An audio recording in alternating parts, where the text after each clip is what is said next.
Hello everyone and welcome to today's session. So today we are going to discuss about essay 315. Okay, very important essay and very useful one also. Plus, this is a very easy essay to understand. Trust me, very easy. Okay, so let's start the today's session. So how I will be carrying this session is I'll be explaining you the essay. In between, I'll be taking the practicals, the past examples. I'll be discussing those, their answers, and I want you guys to ask the question during the session if you don't understand any of the thing. Okay, so let's start the session. Okay, so first essay 315. As usual, before going into detail or deep dive in the essay, let's understand the title. Let's see what the title says, and on the basis of that, we'll understand the whole essay. Okay, good. Now, essay 315, that is identifying and assessing the risk of material misstatement through understanding the entity and its environment. So, two things we are going to do. That is, we are going to identify and assess what risk of material misstatement. First of all, we are going to identify risk of material misstatement. Then we are going to assess the risk of material misstatement. Okay. Now, how we are going to do that? That is through understanding the entity and its environment. So we will be understanding, okay, what is the entity? What is the structure? What is its environment? And on the basis of that, we will identify the risk of material misstatement. Clear? Okay. When I say risk of material misstatement, what is that? I have discussed in past in in other lectures also. What is risk of material misstatement? So when I say risk of material misstatement, that is something, a bigger risk. Risk can be due to fraud or error. A bigger risk which have a higher magnitude, higher likelihood, which can have a significant impact on the business. That's a risk of material misstatement. Okay. So we are talking about now risk of material misstatement in this particular standard. Okay. And how to identify, how to assess through understanding the entity. Clear? Okay. So that is the basic understanding of this standard, and that's the only thing we are going to understand how we are going to do that. Okay. So let's understand the scope. So scope of this essay is auditor's responsibility to identify and assess the risk of material misstatement that we understood through the title itself. Through understanding the entity and its environment, including entity's internal control. Okay. Till now, we were talking about understanding the entity and its environment, but one more thing got added, that is understanding the entity's internal control. So, along with environment, we will be understanding the entity's internal control also to understand the risk of material misstatement. Yeah. So, we will be understanding the entity's internal control system also to understand the risk of material misstatement in entities, whatever business processes they are having as of now within the scope of audit. Okay. Then, objective of the auditor. What is the objective of the auditor over here under this particular essay? The objective is pretty simple. It's always in the line of the scope. That's it. To identify and assess the risk of material misstatement at the financial statement level and at assertion level through understanding the entity and its environment, including the entity's internal control. Question number 1, guys. Which assertions I have already discussed in the past also. I want you to reply, okay, which are the assertions at the transaction level? Quickly. Let's see how many of you remember that. Assertions at transaction level.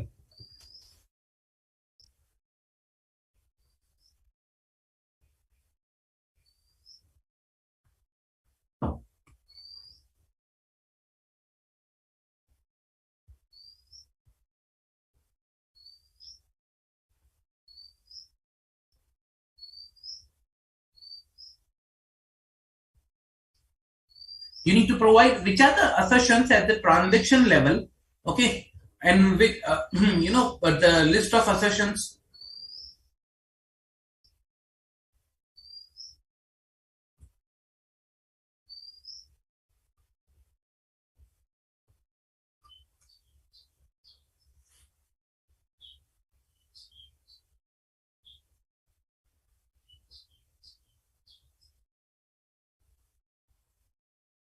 Okay, so assertions. Let us discuss again. Remember in the past lecture also I have discussed these assertions: transaction, balance assertions, transaction, occurrence, accuracy, completeness, cutoff, classification, existence, RNO, rights and obligations, completeness, cutoff, and valuation for balance sheet item assertions. Okay, and then there is a presentation disclosure assertion, that is occurrence and right and obligations, completeness, classification, and accuracy. Remember something that we discussed in one of our lecture. Okay, so these are the assertions, and we need to identify a risk at that particular assertion level. We have already seen this something similar in the risk assessment chapter. Remember, we were trying to identify whether there's a risk present at the financial item level or at the all assertion level. So I'll show you with a glimpse that what we discussed in that lecture. So we discussed these are the assumptions: transaction, balance sheet, presentation, disclosure, and we also discussed that okay. What is risk at the assertion level? How do we identify? Let's say, for example, invoice processing. So inaccurate posting of invoices can be an assertion, can be a risk at the accuracy, cutoff, and classification level, but might not be an risk at the completeness and the occurrence level because it's an inaccurate posting.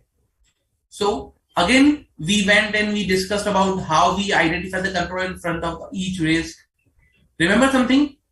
We discussed in that particular lecture to understand how we identify risk as at particular assertion level. So in the same way, we need to identify the risk at the assertion level, and accordingly, we need to understand okay whether the risk of material misstatement is present or not. Okay. Okay. Then once we identify the risk at assertion level, okay, or financial statement line item level through understanding the entity, then we need to create a base. Now, why we are doing this exercise? Why we are trying to understand the risk of material misstatement? There is a reason, and the reason is that we are creating a base. You can say a plan. Something which will help us in formulating our audit plan, that is a response to the risk of material misstatement. So once we will identify where the material misstatement is, we will directly target that material misstatement and we'll create audit procedures that will target that material misstatement. Okay, first you will identify the threat, you will target that threat, and accordingly your audit procedures will be designed. So it will create a base to develop your audit plan and audit strategy.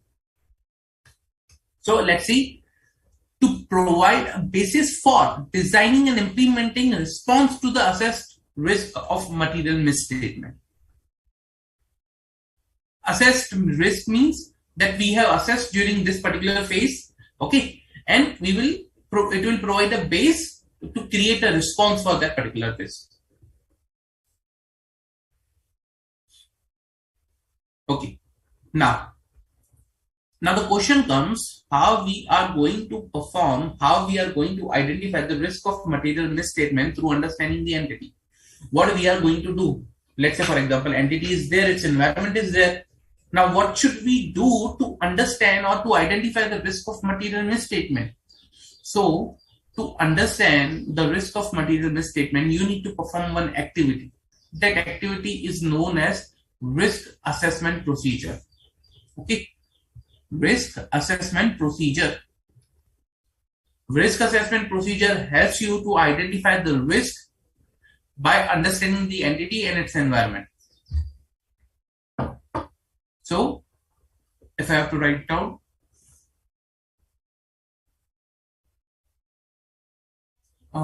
risk, okay,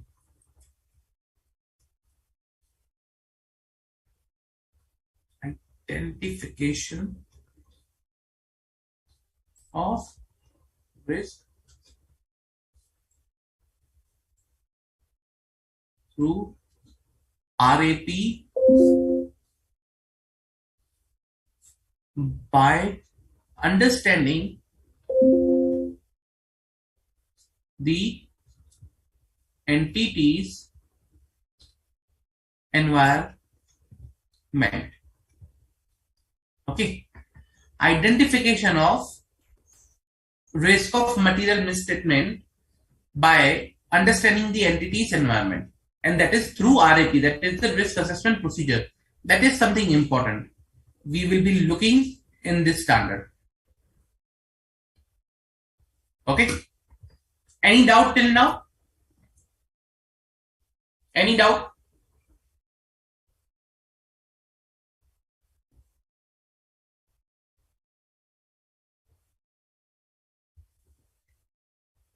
Okay.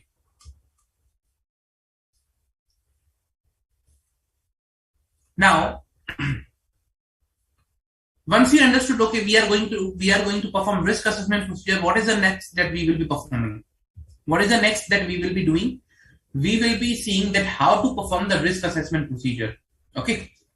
So to perform the risk assessment procedure and identification of the risk of material misstatement, we are required to understand the financial statement line items and the assertion present. Okay. So perform risk assessment procedures.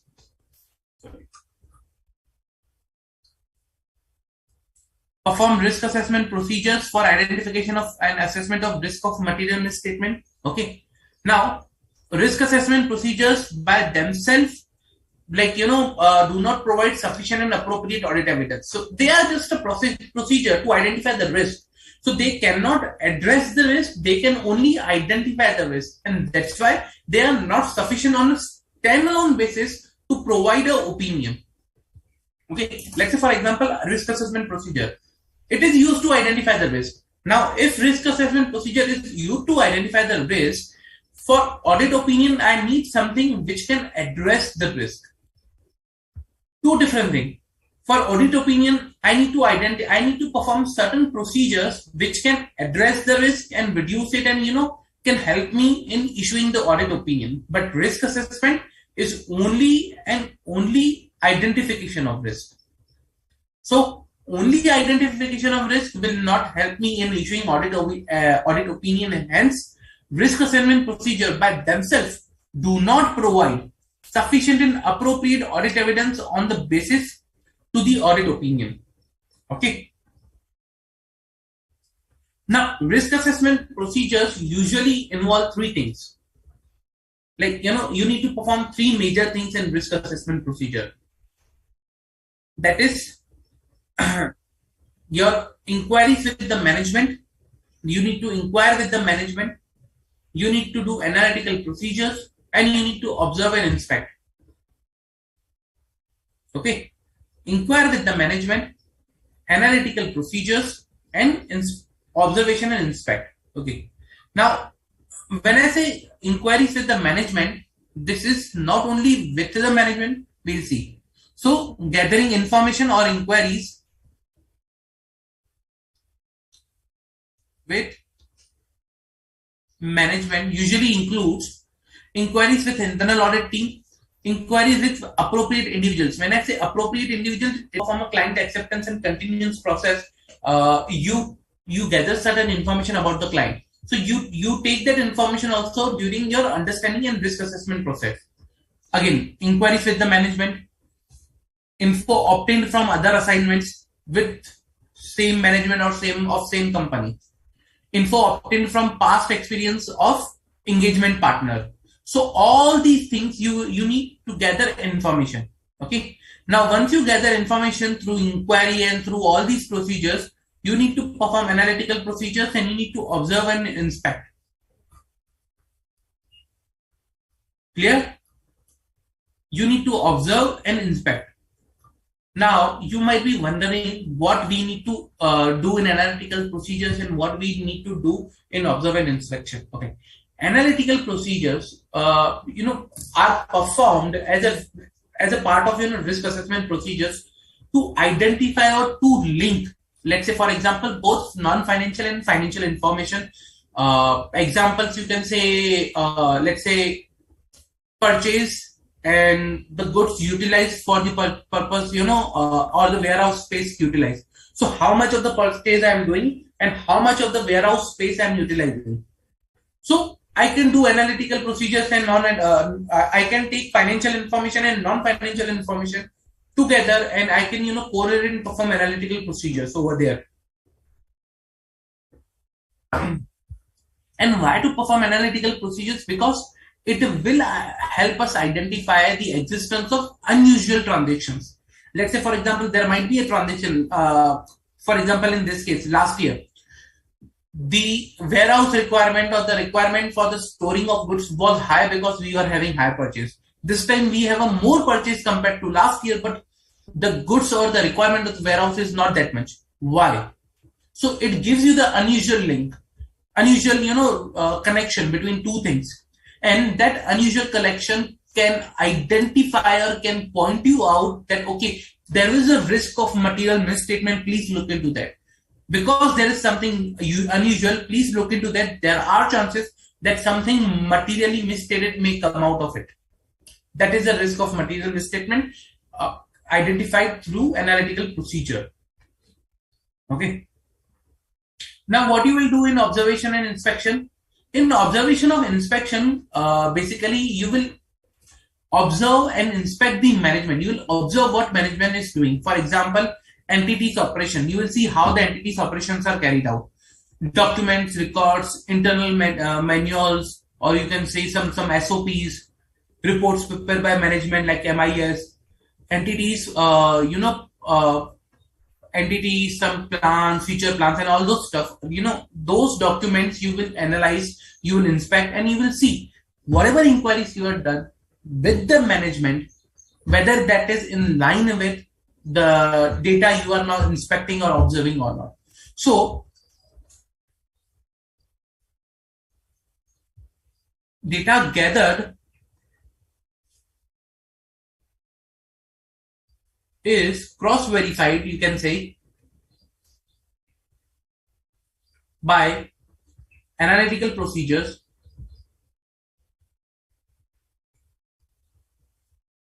and observation plus inspection.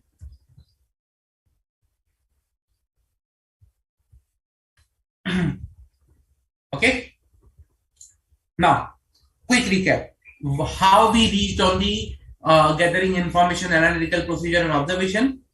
These are the part of the risk assessment procedure. Why we are required to do risk assessment procedure? To identify the risk of material misstatement through understanding the entity. And why we are required to identify the risk of material misstatement? So that we can draft an appropriate audit plan to mitigate that particular, audit risk. Okay. So bring the audit risk down, we need to draft an audit plan and address that risk of material misstatement, and how we will identify, like if you want to target that risk of material misstatement, you need to identify first. And how will you identify? Through risk assessment procedure. Okay. Then once you perform the risk assessment procedure, like gathering information, analytical procedure, observation, and inspection, you need to discuss the same. You need to discuss the same with your team. Why? Reason because whatever you have identified, your team should have the information that this is the risk assessment procedure you are performing, or this is the data you have obtained. So you need to inform your team about whatever procedures or whatever analytical procedures you are doing, or observation you are doing. Reason because they should have also the appropriate information so that they can, also perform their activities or risk assessment procedures appropriately. Let's say, for example, I identified there is a risk in the purchase. So the person who is performing risk assessment procedures for accounts payable, I should provide that information to that person also so that he can correlate. Same way with the inventory, or might be correlated on the other areas. Okay. So accordingly, I need to provide information to my team as and when I perform the risk assessment procedures. Okay.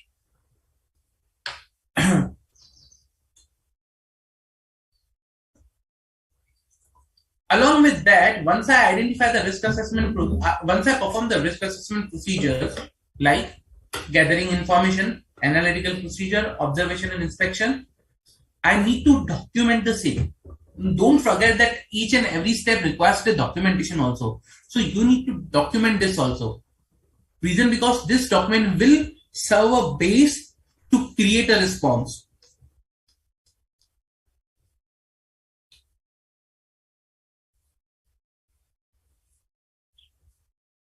Okay. Risk assessment procedures, Goa. That is gathering information, observation, inspection, and analytical procedures, you can say. So, gathering information, analytical procedures, and or observation, inspection, and analytical procedures. So that is the short form you can say for risk assessment procedure. If you want to perform risk assessment procedure, then Goa. Okay, quickly. Now, for gathering information, okay, you need to gather the information in the as a part of risk assessment procedure. I'll provide you a quick, summary of that also again because you can correlate things. Past experience of engagement partner, inquiry with internal audit,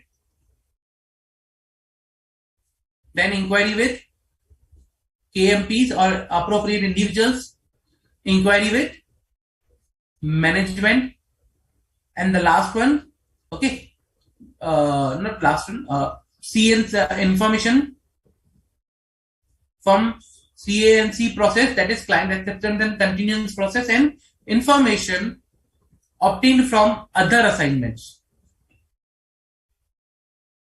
So all these things in gather information. Okay.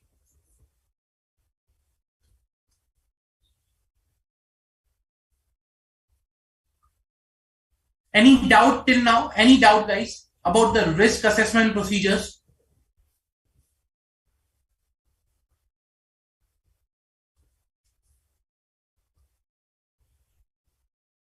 Any doubt?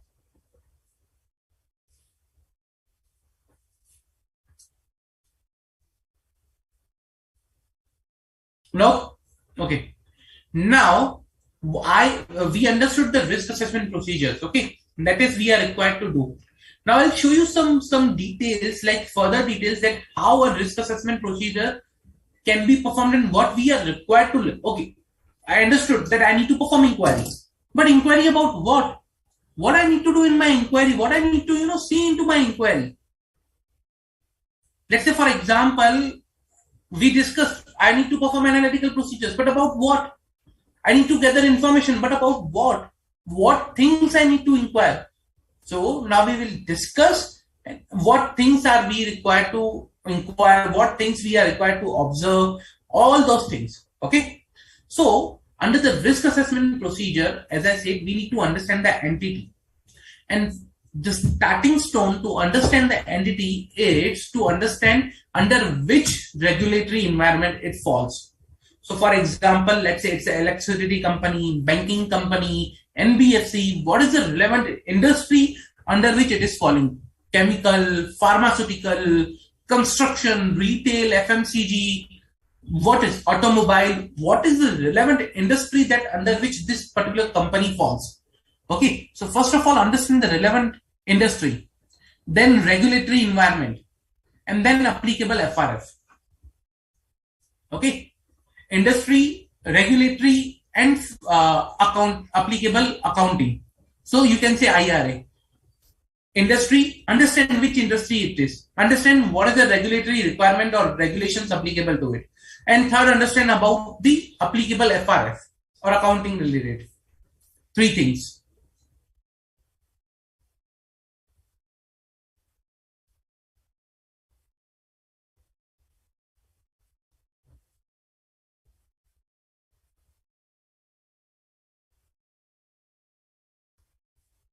Okay. So this IRA, I need to understand. This IRA, I need to understand for entities, to understand the entity's environment. This is a starting stone. I need to understand first IRA, then only I can go ahead and understand other things. Okay.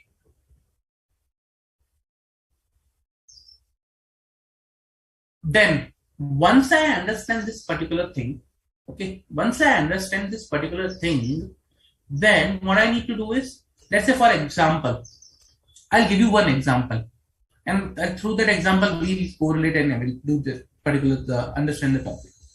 Okay, me and my friend, okay, we were given audit assignment of ABC Limited.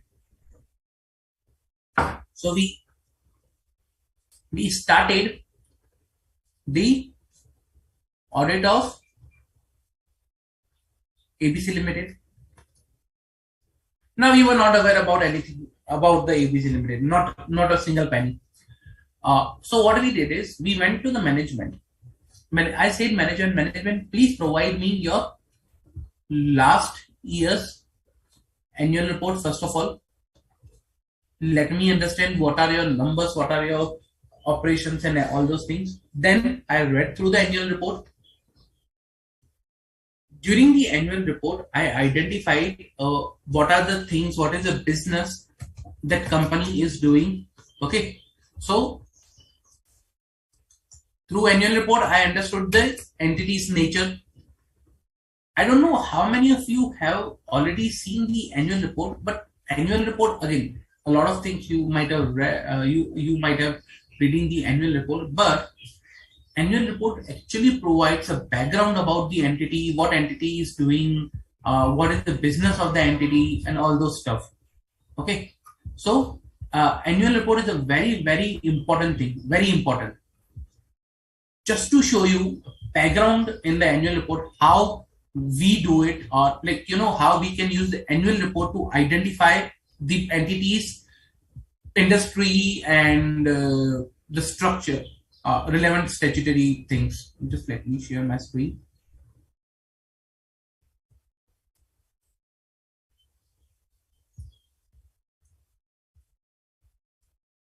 Okay. So this is the one of the annual report. Let's say for example, over here. So I have this annual report of one of the company, will not go into the name, but see what company serves, that it will provide you. International business, food and beverages, consumer care business and others. Was the total revenue of the company, which continents where the company is present.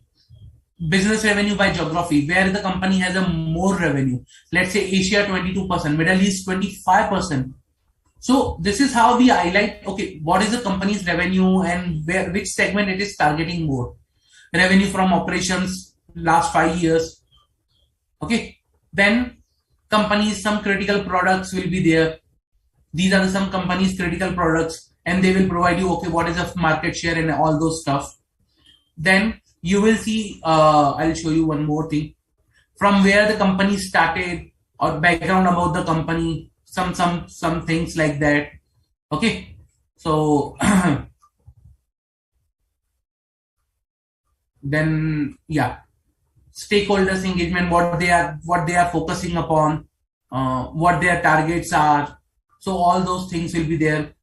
So all these things, key risk. So they will also do some risk assessment.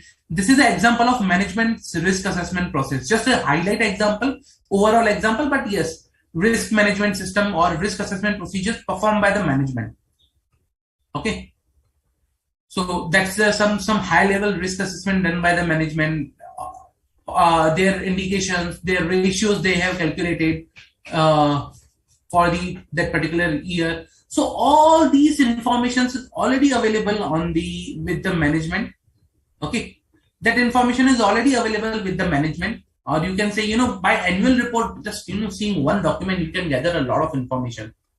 So we went and we asked last year's audit report, annual report. We understood, okay, entity ABC Limited belongs to FMCG industry, and it manufactures juices, and let's say, for example, uh, juices and let's say healthy food, sort of thing, energy bars and energy drinks and whatever. So company is involved into manufacturing juices and healthy foods. Okay, we understood, wow, that's a good company, let's start the audit. So we thought, like, we performed all the procedures that is required, like previous essay, and then we went and we discussed, okay, now we need to identify the risk of material misstatement over here. I said, fine. I said to my friend, let's understand where the risk lies. So he told me that, okay, the company is into the health manufacturing juices and healthy foods. Let's understand which laws are applicable, first of all, to the company. Tomorrow that may not happen, that, someone comes and you need to close the business. So we understood, okay, food safety regulations are the critical for the company, because they need to maintain the food safety regulations while manufacturing juices and healthy food. I said, fine, good. So these are the laws that are applicable. Then we understood, okay, they need to maintain the quality of the food. They need to maintain the quality of the food. So there are some certifications which are required to be renewed every year. Let's say, for example, hypothetical example. Okay, so we understood, okay, these are the certifications they require for their juices and healthy foods to make sure the content is appropriate. I said, fine. Okay. Then, this was the laws we understood. Then, now I understood this is a company formed, the company sect. So, company sect is applicable, and the relevant financial reporting framework will be Schedule 3, Division 2, Ind AS 1. Okay. So this is the financial reporting framework. So they need to report as per the Ind AS. I said, fine. Okay, we understood that. Now we also understood, okay, this is a industry. This is the particular, items that the company prepares, laws and regulations. We identified applicable financial reporting framework. Now what? Now what we should do? Then my friend told me, let's understand who are the owners of the company, what they are, like who are the person, responsible for the company, like who is the management, who are involved into the governance. So we thought, okay, fine, let's understand the particular thing. So we went and we understood who is the management, like CEO, CFO, CO, MD, who are these. Then governance, like audit committee and other committees. Okay, so we went and identified who are the governance team over here, or those charged with governance. That's right. And we understood the org structure over here. Okay, we understood the org structure in the entity particularly. And again, if I tell you that is also readily available in your annual report, you can easily identify what is the org structure, who are the responsible person, directors, independent directors in the particular company. So that is also there in the annual report. If I have to show you,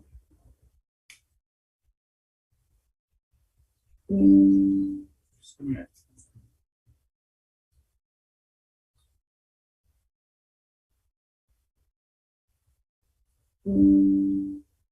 just an example to show you. See, this is also part in the annual report. Who are the board of directors? Who are VP, company secretary, auditors, internal auditors, bankers, corporate offices, their corporate offices, everything is available. Corporate information. Okay. He is the CEO, whole-time director, vice chairman, chairman, others are directors. So all these informations are readily available. So we understood the org structure. Okay. This is the particularly org structure of a company. And why it is necessary? Because tomorrow, if we have identified something, we need to reach out to someone who is CEO. If we don't know who is CEO, whom will we reach out?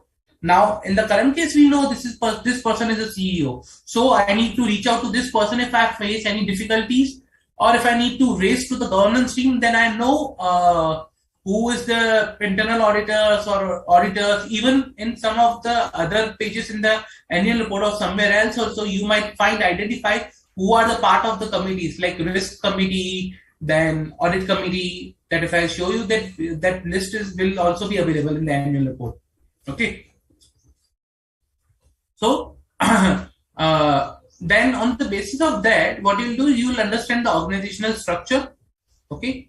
Once you understand who is what or who is doing what, you will understand companies. Like for example, in the current case, we, after understanding organizational structure, we saw the numbers, we saw the last year's annual report, then we identified management. Okay, what are your future plans? What you are going to do in future? Like today, if I'm auditing, tomorrow you say, okay, I'm going to close the business, then it will be a going concern issue. So what are your future plans? So I went and asked about their future plans.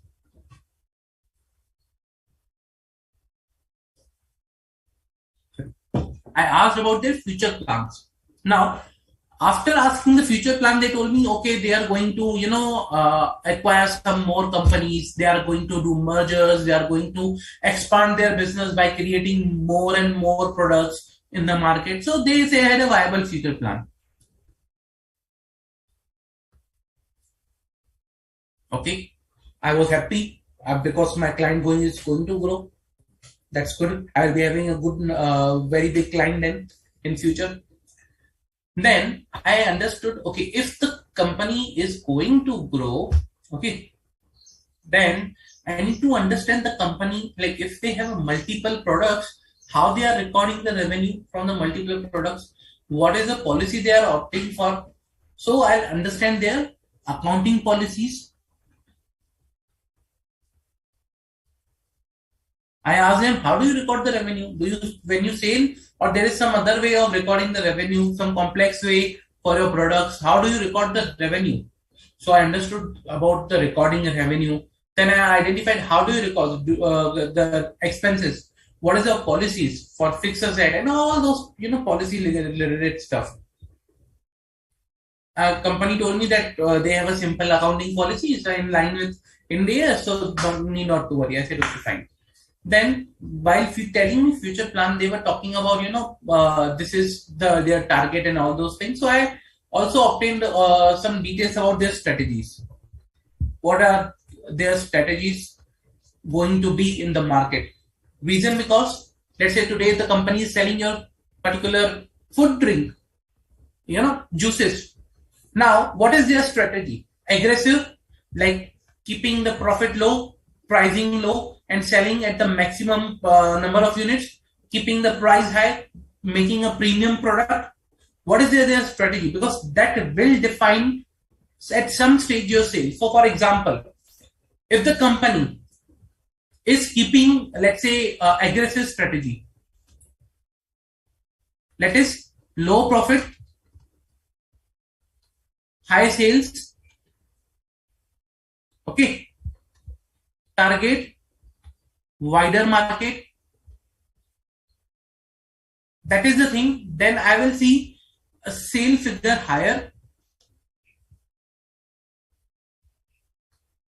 I will see low earnings before interest and taxes.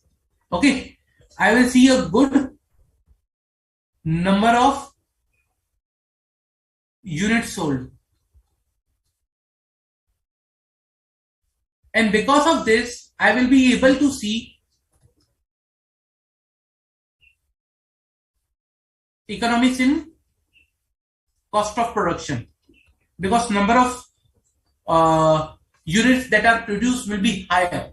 So accordingly, a cycle I will be able to see, correlate with the what strategy the company is going to adopt.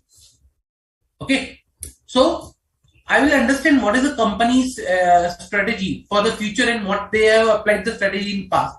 Let's say, for example, company told you that they have applied aggressive strategy, means high sale. Now, if you see a low sale still, then there is a concern, because even after reducing the price, reducing the profit, the company's product is not working in the market. There is something which is not appropriate. Might be your financial related, might not be, but again, that is something the area you need to focus it upon. So your strategy determines what items will play in which role. This will give you a predictive analysis. If this will give you a prediction, okay, help you to predict what are the how the items in your P&L or balance sheet will be at. Clear? And once I'll understand the strategy, based on this strategy, I will revise. I will review my previous performances of company. Okay, I'll review previous performances. Let's say aggressive strategy. What was the sales? What was the EBIT? What was the market capture? They what market capturing they did. So all that stuff I will understand, like previous performance. Okay, and then I will move to the main and very important and critical part. Very important and critical. Till now it was good, but now it will come to very some important and critical part. The base I will understand within the entity.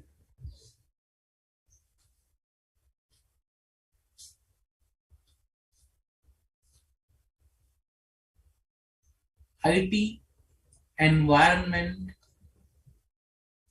within entity. That is the base for all the operations, performance, data that is coming. So that base I will understand what is the IT environment present in the company. Till the time you in today's period, if you do not bring IT into the picture, then you cannot have a good audit plan. IT is necessary. There was a time when IT was considered as a luxury in an entity, but today it is a necessity. Okay, so IT, understanding the IT, it is must. It is must, without which you cannot proceed further. So this is how you understand the entity from inside itself. I'm not focusing on the outside areas. I'm focusing on the inside areas. So this is how you understand the entity's internal side, entity's internal factors, which includes, we'll go back to our notes, nature of the entity, FMCG, operations, selling juices and your health food, ownership, we saw the ownership and governance structure, future investment plan, they are going to do mergers and acquisitions. That is NOOP, nature, okay, ownership, operations, and plans for future. Then we saw their accounting policies.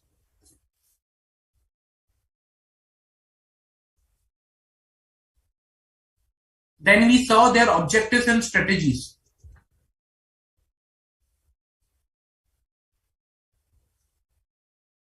Because strategies will help you to understand previous performances. Okay, then I will understand the base IT.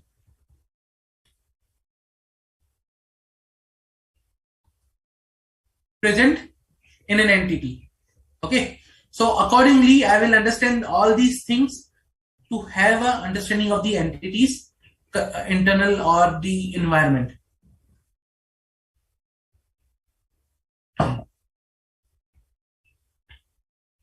Any doubt? Any doubt, guys?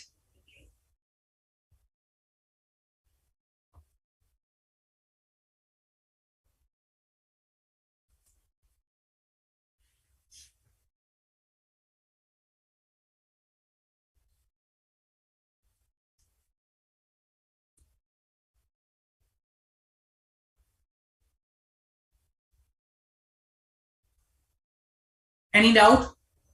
I have received one of the doubt uh, regarding the insurance companies, but I'll take it after this lecture near to the end because this is related to another topic. So I'll definitely take it. I've noted it down, but yes, I'll be taking once I'll be near to the end of the lecture, today's lecture, once I'll close the topic.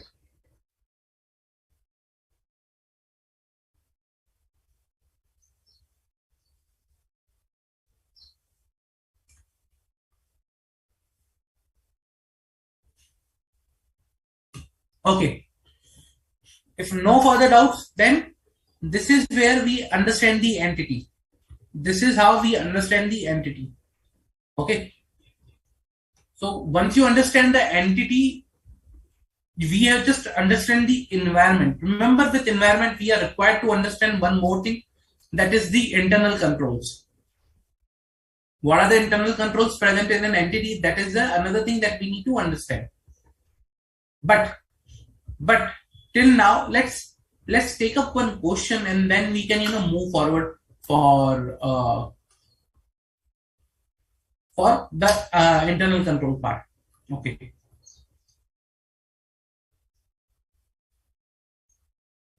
So let me bring the question on screen.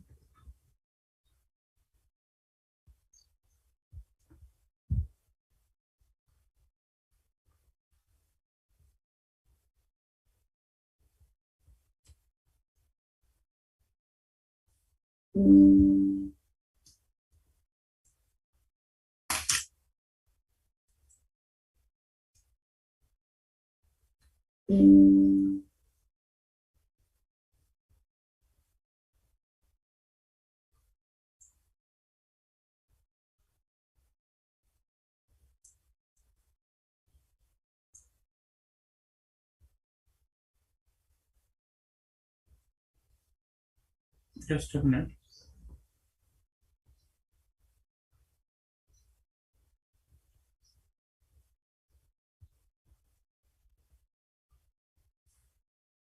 Okay, so this was a question was asked in, you can say, one of the previous exam, one of the past exam. Okay, that is, which is on your screen. You are engaged by Messrs. Real Limited as an internal auditor for the financial year 2021. While applying the risk assessment procedures of inquiry from management and various analytical procedures, you identified some risk which, in your opinion, may lead to material misstatement at the financial level and the assertion levels. Which factors, as an auditor, will you consider while exercising judgment as to whether such risks are significant or not? So here we will be understanding how to identify significant risk with respect to the material misstatement. Okay. So we will be talking about the factors which are applicable for identification whether the risk is material or not. So let us see.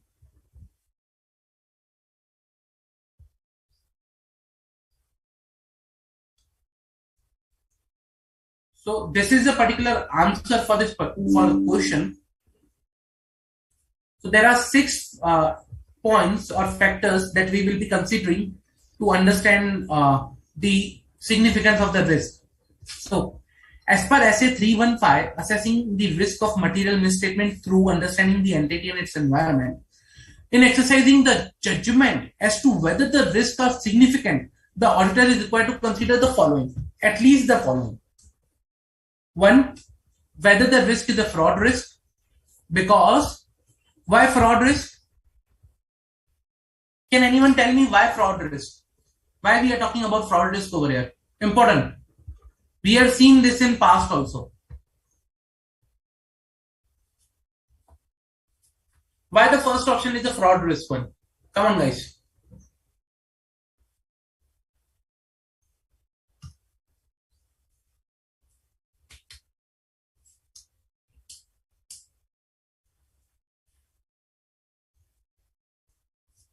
Why the first option is fraud risk?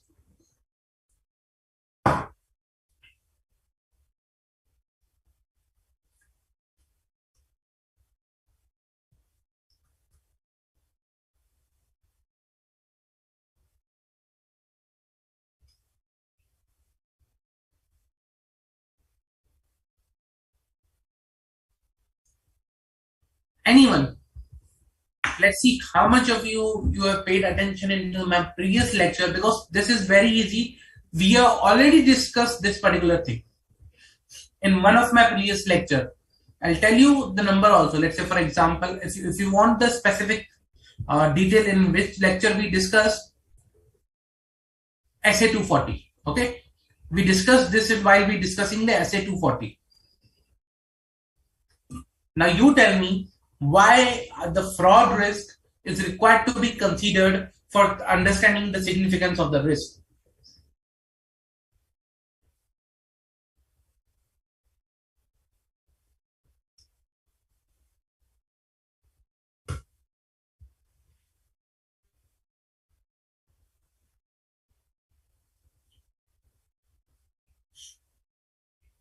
Okay, so if you want to see, let's say, for example, if you are identifying a fraud risk, then that particular fraud risk that you have identified, okay, will always, remember, will always be risk, will be assessed as a significant risk. So remember something we saw, that by default, fraud risk will be your significant risk.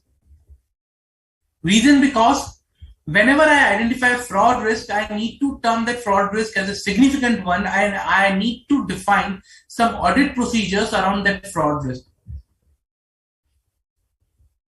So I need to design my audit procedures irrespective whether I see that, okay, this risk is small or big, but if I identify this is a fraud risk, then I need to perform audit procedures and I need to keep that risk as a significant risk.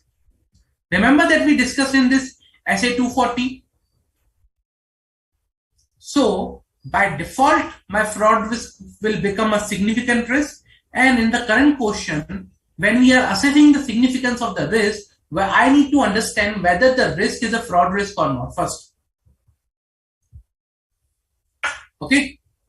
Because fraud risks are by default significant risk.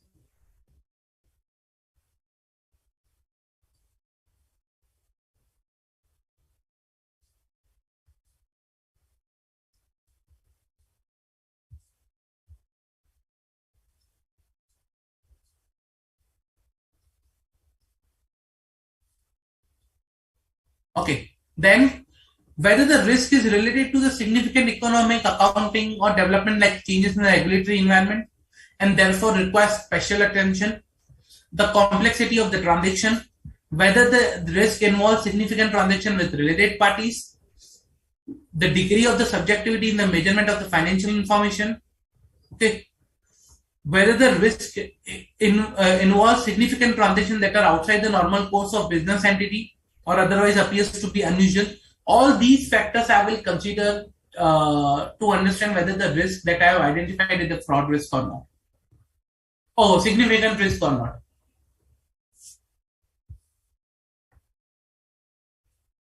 So these are the factors I will consider.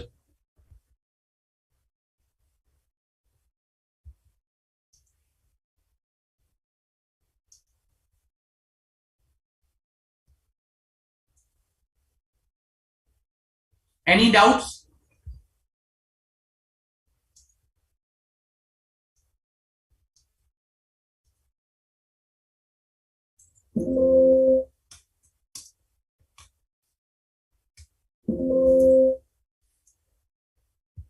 Okay.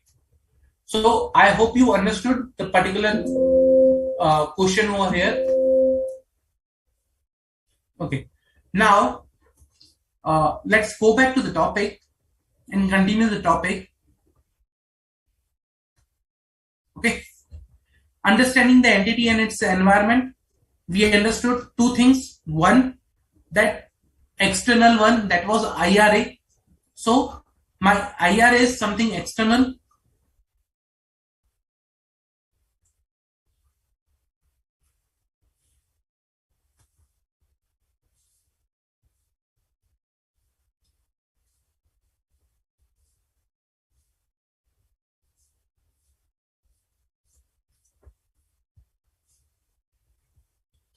IRA is something external, and within external environment, I need to understand something which is internal. That is NOOP, that is nature, operations, ownership, policies, plus ASPI, that is my accounting, then strategies, performance, and IT. Remember this particular thing.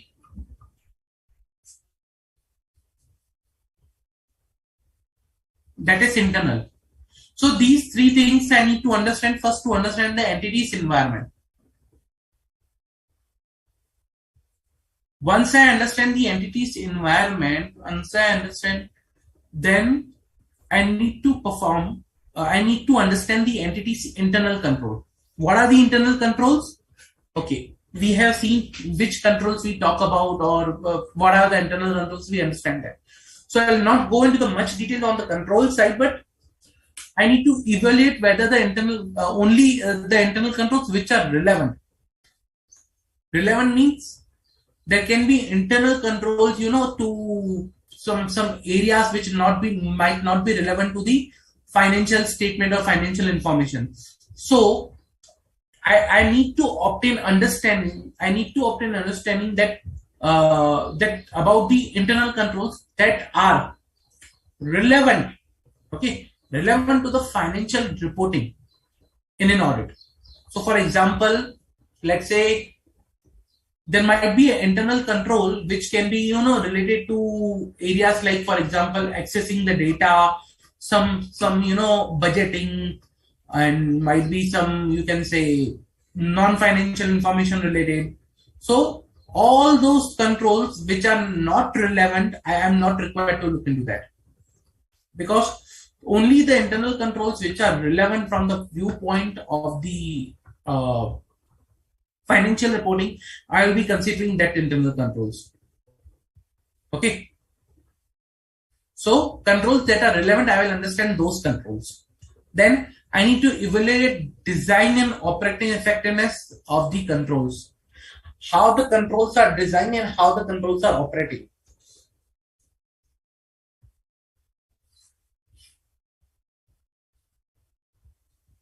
DE and OE, design effectiveness and operating effectiveness of the controls. Then I need to understand control environment as a whole, how the control environment as a whole is structured. Then I need to understand whether the management or those charged as governance has created the environment of honesty and ethical behavior, because that is something which helps us to maintain the sound control environment. Okay.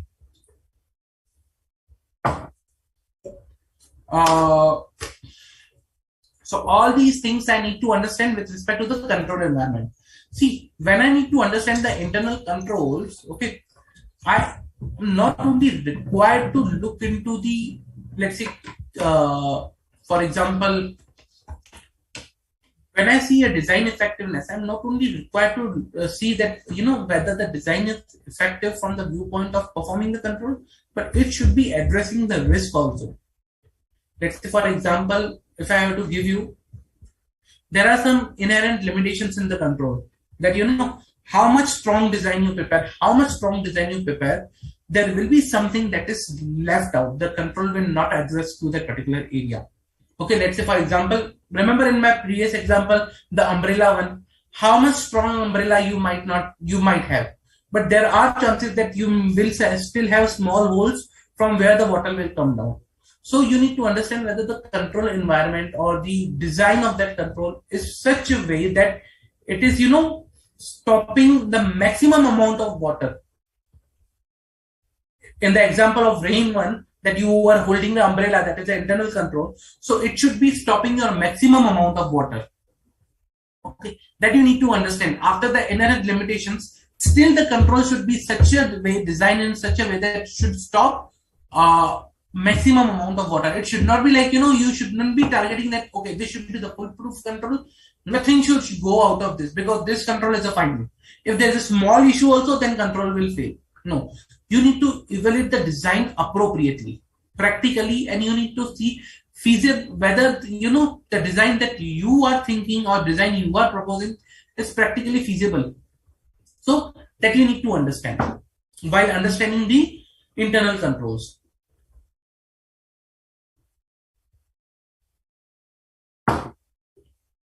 You need to understand the various components of the internal control. Okay. Can anyone tell me which are the 5 components into the internal control environment?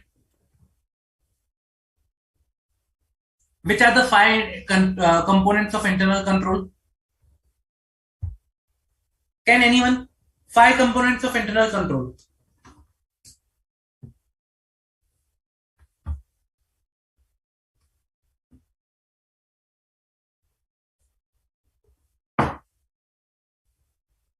Which are the 5 components of internal control framework? Pretty easy. You have read it multiple times.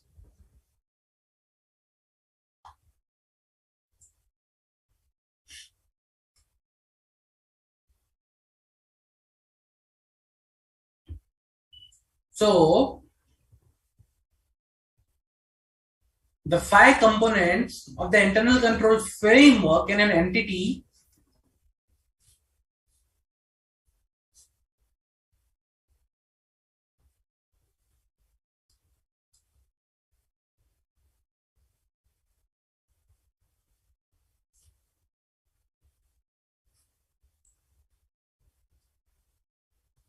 control environment,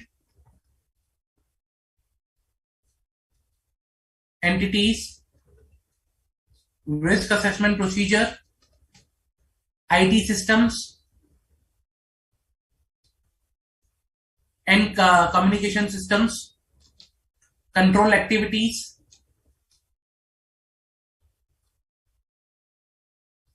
and the 5th one is monitoring of controls.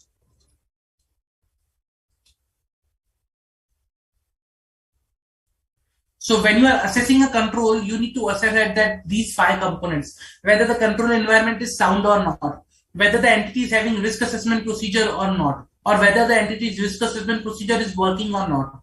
What are the IT systems, communication systems involved?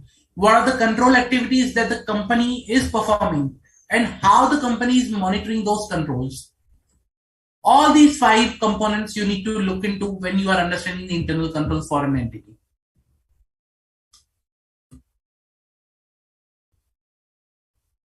Then you need to see whether the controls are manual controls or automated controls.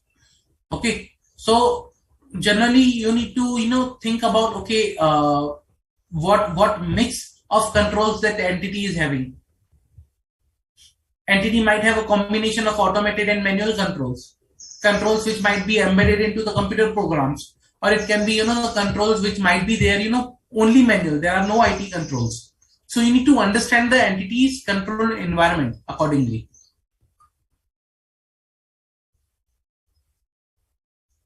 Clear? Any doubt till now? Any doubt?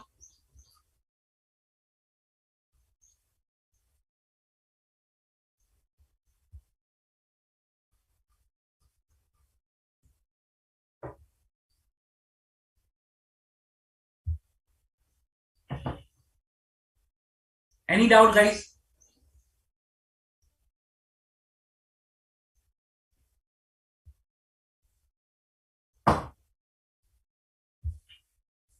Okay. Now,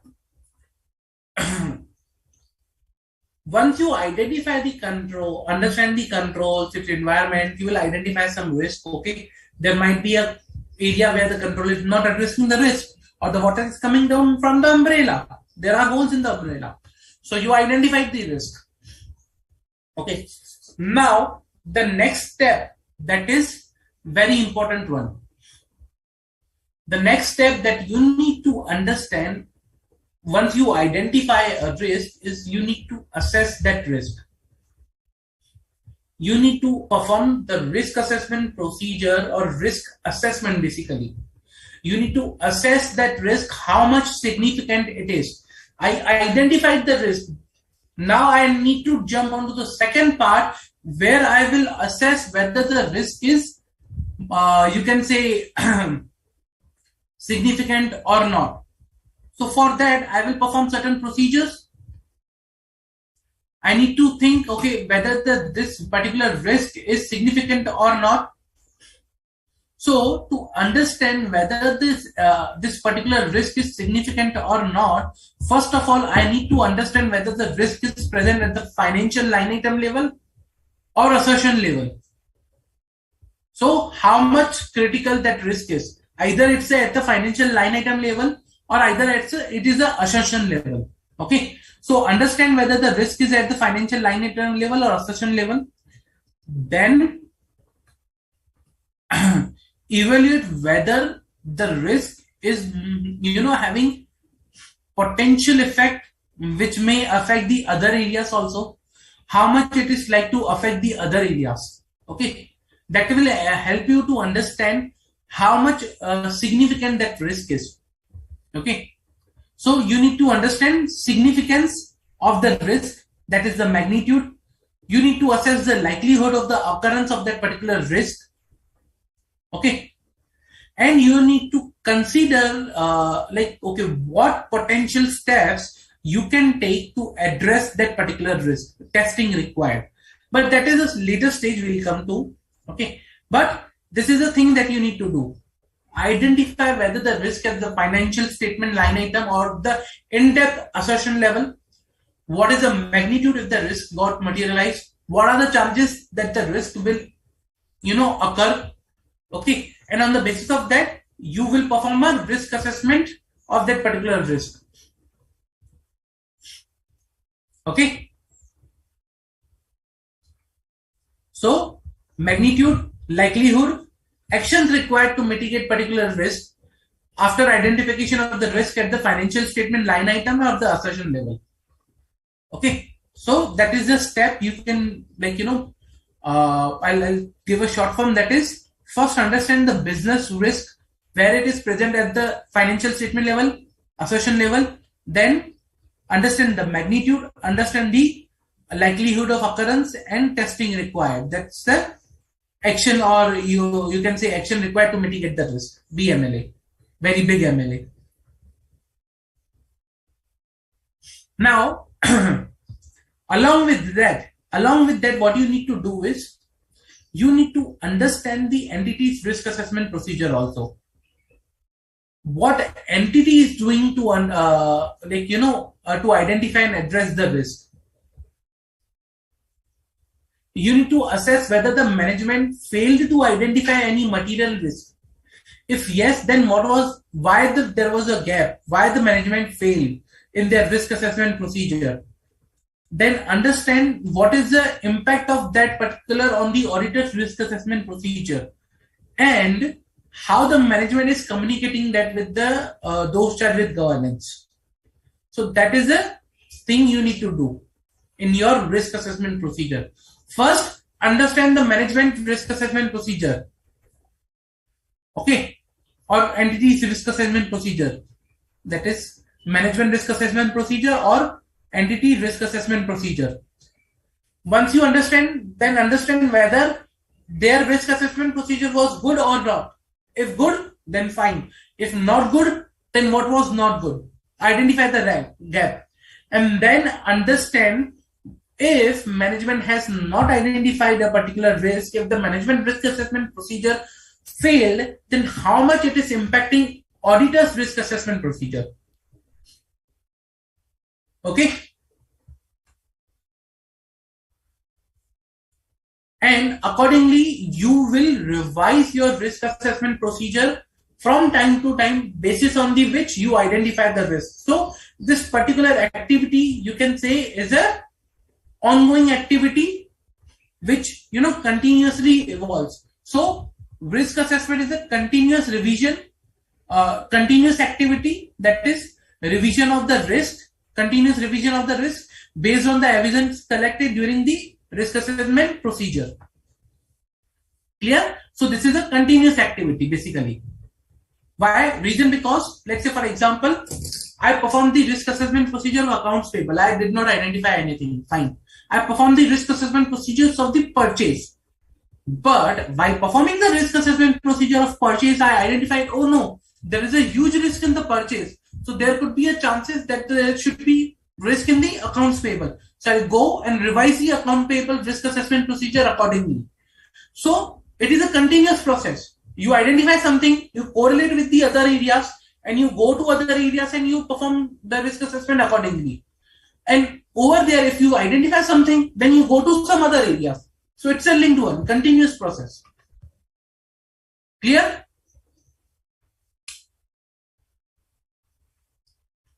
And when you are identifying significant risk, what you need to understand is whether there is a risk of fraud, whether the risk is related to change or legal, laws, economic conditions, whether the risk is because of the complexity of the transactions, whether there is a related party transaction involved, whether there is a business transaction outside normal course of business. All these factors will help you to understand the significant risk. This was a question that was asked also. Okay. So important points like which are the factors which are required to be identified for the significant risk, or factors that will help you to understand whether the risk is a significant or not. Clear? Any doubt with respect to this particular standard or whatever we have discussed till now?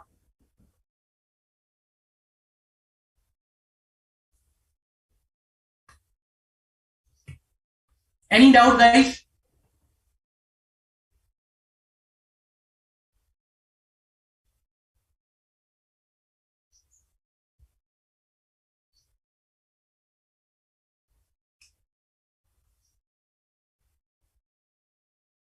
Any doubt?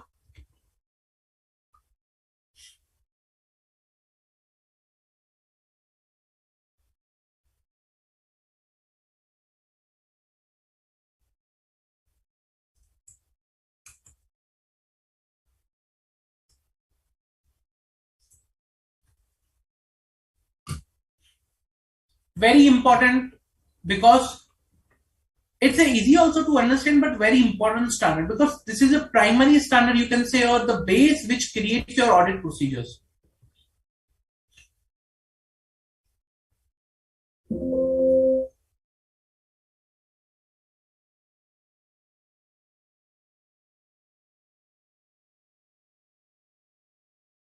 Any doubt, guys? Any doubt? I'll suggest please ask questions if you have doubt. Reason because it will enhance your clarity about the topic. If you did not understand anything, just let me know. I'll try to re-explain. I'll try to provide you further explanations on this particular area.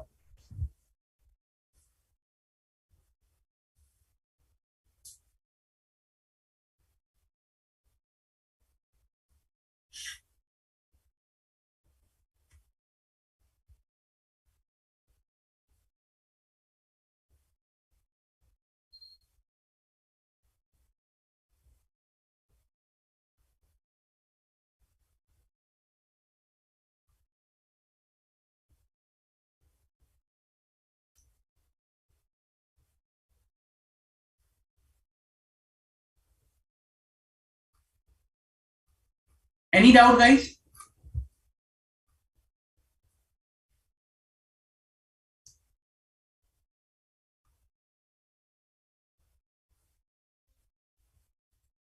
Okay. If no further doubts, let's solve the questions.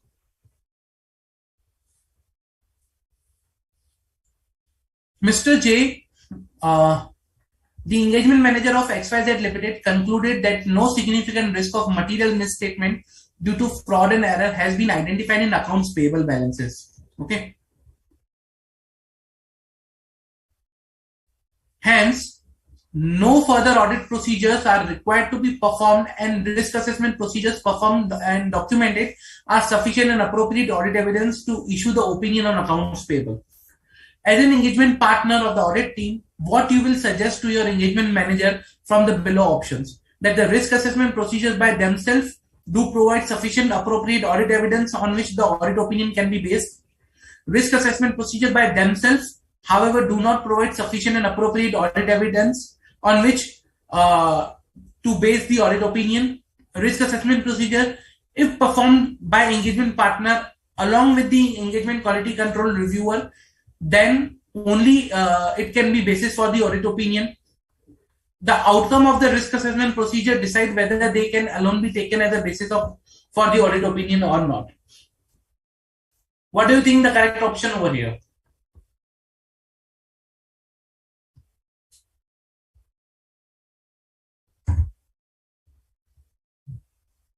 What do you think the correct option can be over here?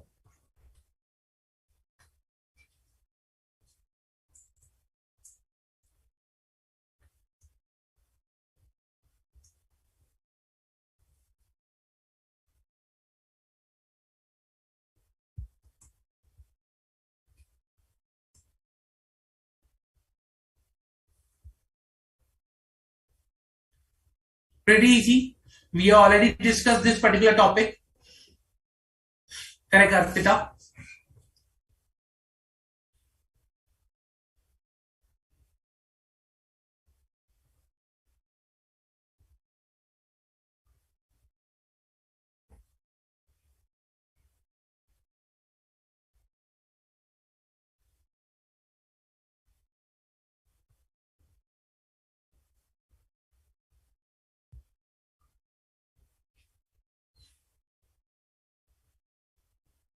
Come on, guys, it's pretty easy. We have already discussed this topic.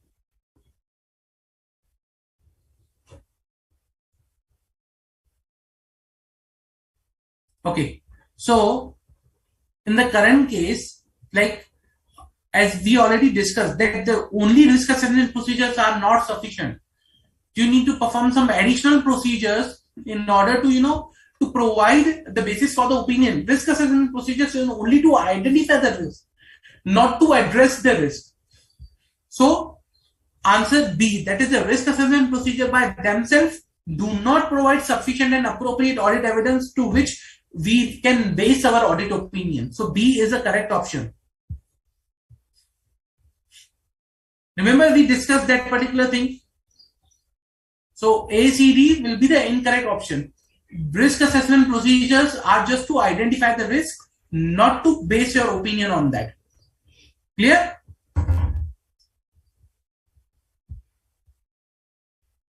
Okay.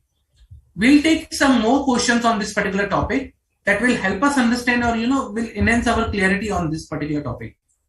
And this is one of the, you can say, question which was, asked previously.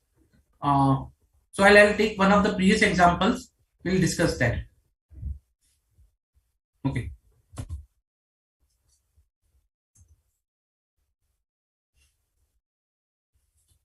While commencing the statutory audit of Alex and Company Limited, what would you consider as an auditor to assess the risk of material misstatement, and how will you respond to such risk?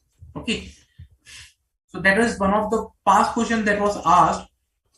This will understand and will enhance your clarity, and even we'll discuss how to answer. See, now what is asked is, what would you consider as an auditor to assess the risk of material misstatement, and how will you respond to such risk? Okay.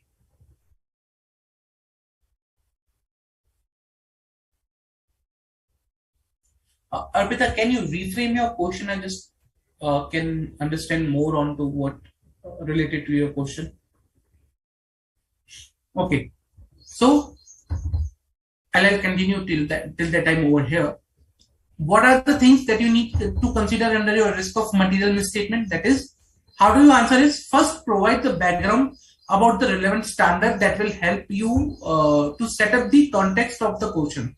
So consideration of the auditor assessing the risk of material misstatement as per SA 315, that is identifying and assessing the risk of material misstatement through understanding in its environment. The auditor shall identify and assess the risk of material misstatement at the financial statement level or the assertion level for the classes of transaction, account balances, disclosure related to provide a basis for design and perform further audit procedures. For this purpose, the auditor shall identify risk through a process obtaining an understanding of the entity and its environment, including relevant controls that relate to the risk by considering the classes of transaction, assess the identified risk, okay, and evaluate whether they relate more persuasively to the financial statement as a whole or potential effect of those risks on the assertions. Relate the identified risk to what can go wrong at the assertion level, taking account of relevant controls that the auditor could intend to test. Consider the likelihood of the misstatement, including possible of the multiple misstatement, and whether the potential misstatement of a misstatement is of a magnitude that could result in material misstatement. Now you will see this particular thing. I have already explained you in a form of a table. Okay, I'll again bring that table over here and I'll explain you that particular thing. Remember this table? So first of all, we understood whether the risk is present at the financial line item level or at the assertion level. Where the risk is lying. Financial level, that the whole invoice processing could be wrong, or it is only an assertion level, like accuracy, completeness, cutoff. So first I identify whether the financial line item level is impacted or assumption level. Then what I did is I identified its likelihood of occurrence, magnitude of impact. Then what controls are placed in front of those risks and which controls I'm required to test. And I identified which controls are significant controls or not. Those controls are significant or not. The same thing has been discussed in the answer also. If you see the answer, identify the risk as whether it is at the financial statement level or at the assertion level. Okay.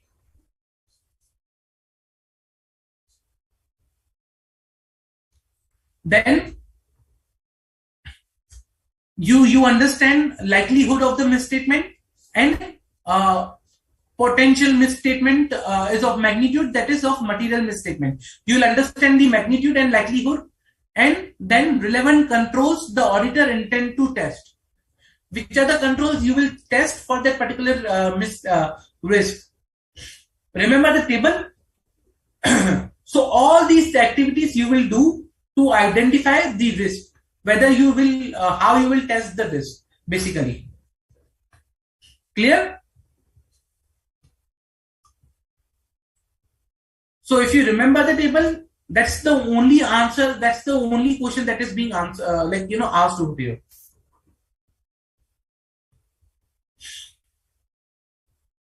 Okay, so there is one of the question that is that in the previous question we were discussing that the risk assessment procedures are not sufficient alone to form an opinion. So what other method could be used to, which can support our opinion? See, other method means you need to perform audit procedures, testing of samples. You may perform, let's say for example, if it is a inventory, you might need to perform physical count, valuation of the inventory. You need to perform test checks. You need to see how the management is, what are the management policies around the inventories, slow moving inventory, identification of the slow moving inventory. So you need to first identify which are the risks present in the inventory area, okay, how much critical they are, and how to test those particular things. Then you will perform those tests, and if there is a material misstatement, you will assess that material misstatement, and then accordingly you will issue the audit opinion. So Identification of the risk is not the sufficient enough. After identification, you need to assess. After assessing, you need to decide which procedures. After deciding which procedures, you need to perform those procedures. Once you will perform, you will get some misstatement. Assess the misstatement. Conclude what is your, the final conclusion, and then you will issue audit opinion. That is the whole process. I hope I am clear. Any doubts? Any doubt?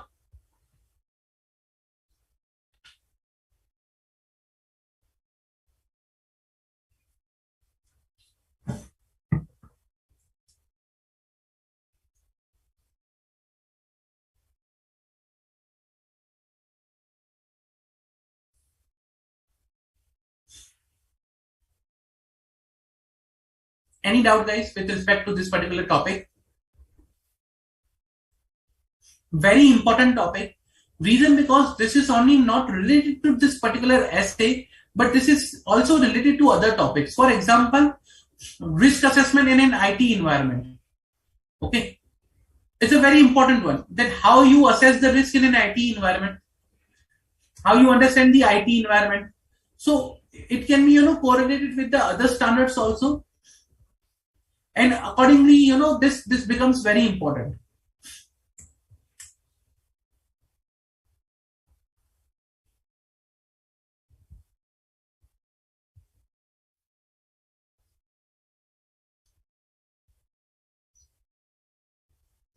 So, for example, during our risk assessment chapter, we also discussed what is the what activities you perform in a risk assessment. What are the activities involved in the risk assessment phase? Somewhere related to this particular the activities we discussed over here. So you can correlate both of the chapters, but again, very important topic because this is the base that you will create for your audit.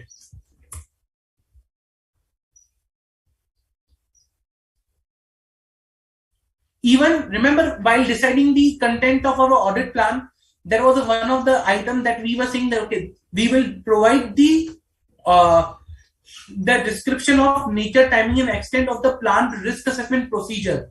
So how we will conduct that risk assessment procedure as per SA 315, we will mention in our audit plan also. Remember? So very important from that point of view.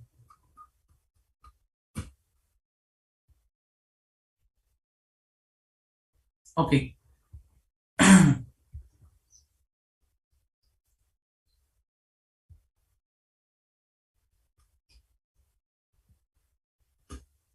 Okay.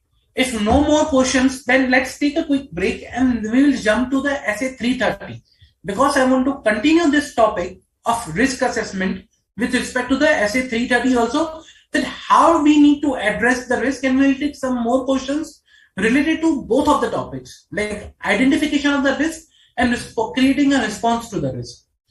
Okay, let's take a quick 10-minute break and we'll gather back.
Hello everyone, welcome back to the lecture.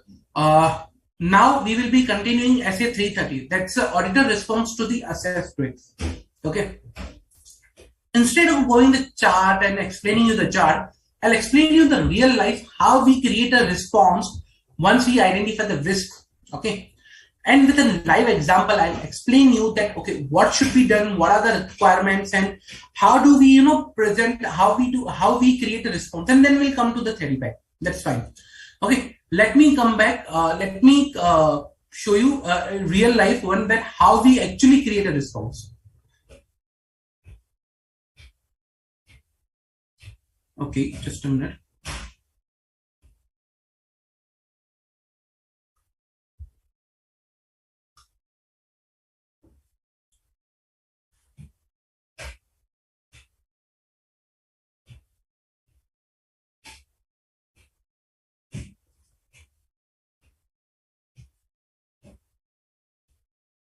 Prepared one table and we were discussing that table for our risk assessment.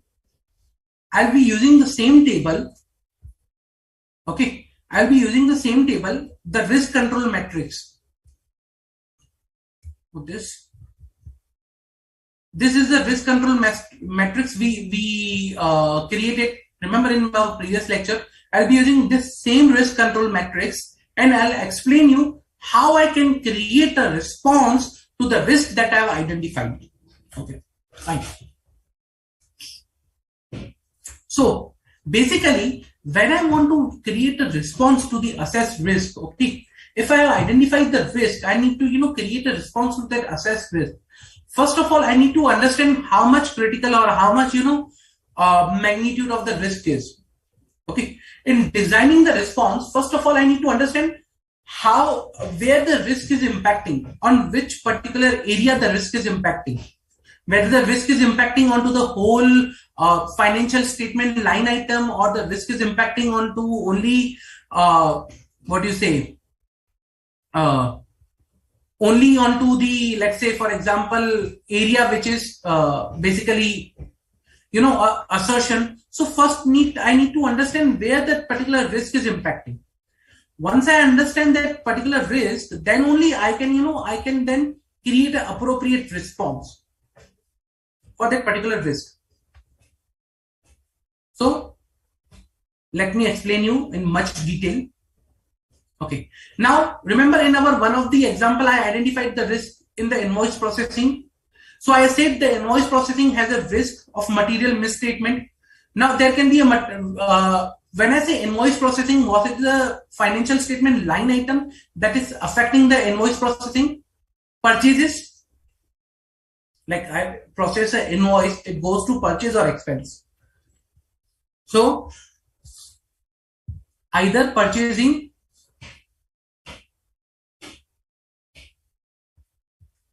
or expenses.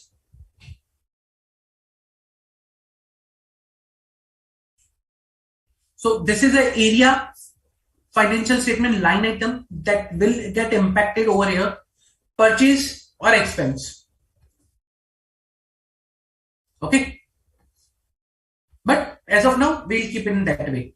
Okay, now what was the risk was that the invoice are not processed accurately. So I identified that okay, there can be an issue with respect to the processing of invoice. Now that issue can be, let's say for example, invoice are inaccurately posted. Let's say for amount can be inaccurately posted, or you can say particular date can be inaccurately posted, or there are chances that vendor is inaccurately selected. So there are multiple issues that that can be in this particular risk, that inaccurately posted. Okay. Now when I identified at the assertion level, I identified okay, the risk is not at all the assertion or at the financial statement line item level, but it is only onto the certain assertions. The risk is onto only certain assertions. That is accuracy, cutoff, and classification. Okay. Then once I identified this particular thing, that what is the chances of likelihood of occurrence. So I identified okay, the likelihood of occurrence for this particular risk is very low, that there is a less chance that this particular risk might come into the place. So I said, okay, fine, I'll keep the likelihood of occurrence as a low one. Then I identified what is the magnitude of that particular impact, magnitude or impact of that risk.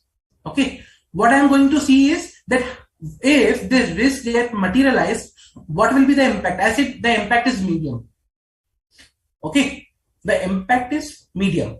Now, from here, I'll change the table bit. Once I identify the impact, then I'll say I'll perform a risk assessment. That is SA315 coming into the picture. I'll shift all this particular area to the right. I'm shifting for the purpose. Okay.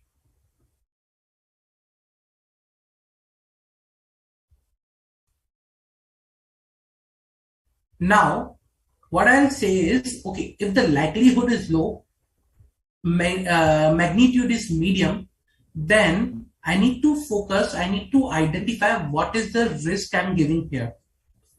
What is the risk to this particular, like I identified that the risk, I need to give a rating to the risk. So I'll say risk assessment. So once I'll do this particular item, I like, for example, once I assess the magnitude and impact, then I'll perform the risk assessment, whether this is a significant risk or not. That's the risk assessment I'm talking about. So I'll understand whether there is a significant risk present or not. Remember, we saw the factors that helps us to identify whether a particular risk is a significant risk or not. So I'll, on the basis of all that particular items, I'll assess whether this is a significant risk or not a significant risk. So let's say I'll say this is a significant risk. Then I'll assess whether there is a chance of fraud risk. Okay, whether there is a chance of fraud risk. So fraud risk present, yes or no. Accordingly, my procedure will differ. So I'll say no. As of now, there is no fraud risk in this particular area. Fine. Good. I'm good enough till now. Pretty much good. Okay. Then the next step will be, I will identify which controls are present. So understanding the control environment. Remember, as a part of risk assessment, I'll understand what are the control environment present over here. So I said, okay, these are the controls which are present onto this particular area. Invoice processing controls, basically. I'll redraft, I'll remove this particular some of the lines, just to arrange it appropriately, because this table is going to be a very big table. But this table will give you an enhanced understanding about this particular topic, whole topic. Okay, I identified there are three controls. There are these three controls which are very much, assessing or very much stopping this particular risk. Which are these three controls? That all invoices are reviewed by independent person before posting. System control that allows, some future date invoice does not allow that future date invoice. So no one can do errors with respect to the date. Third is a classification is selected automatically based on the vendor type. So there are less chances that, someone is selecting the incorrect classification. For example, instead of, 18% GST purchase, someone is, might try to post it as a 9%, but system does not allow because of the vendor or the item of the goods onto that invoice. So the tax rate or GST rate is automatically selected. Or for example, in case of expenses, the type of expense is already, predefined based on the type of your, the vendor you are selected. So for example, let's say XYZ Limited. We know XYZ Limited provides its services of office maintenance. So as and when you will try to process an invoice for the XYZ Limited, the expense type will automatically get selected.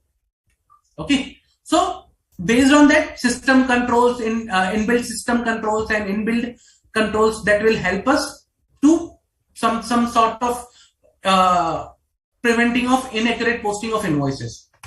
Okay.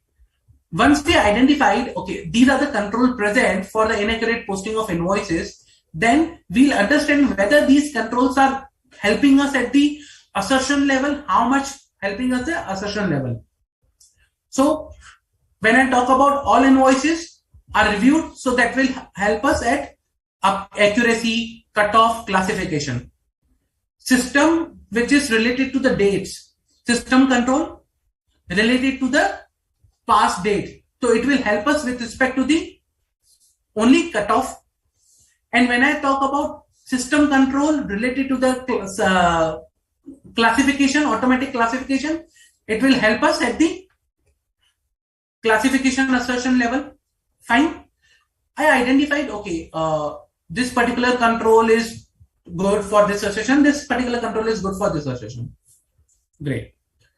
Once I identify this at the control level, which control is good at which level, then what I need to do is next step is I need to understand which is a significant control or which is not a significant control. So I need to perform assessment of the control itself, or key control or not a key control. So I'll remove as of now these areas.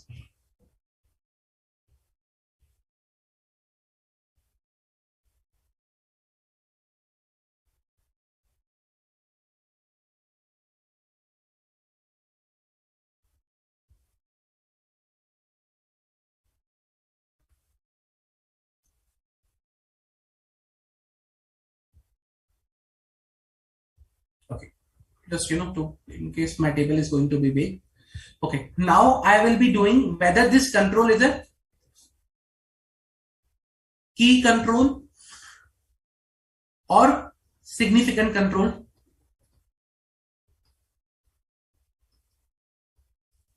Okay, so I'll say, okay, the control which is meeting most of the assertions, can be a significant or key control to test. Okay, can be a significant or key control to test particularly. So I'll say this is yes, this is a key control. For these two controls, these can be mitigating controls. What are mitigating controls? If your key control fails, then I can place reliance onto some other controls. So mitigating or non-key. Mitigating or non-key. Fine. Till this particular point, I said, okay, I identified the risk. It's a significant risk. I identified the control, which are the key controls to test. This is till SA 315. Whatever I have done is till SA 315. That's it. Now I will start the work I have performed as per SA 330. That is the next area is reliance, okay, on control. How much reliance on the control I will place? That will be based on two things. My design effectiveness of this particular control and operating effectiveness. Okay. So first of all, I will evaluate whether the design is effective or not. So this will decide how much reliance I need to pay. So design and operating effectiveness. So I'll assess whether the control was designed effectively, or not, and whether the control is operating effectively or not. So let's say, for example, I identified for this particular control, these controls are designed effectively and operating effectively. Okay.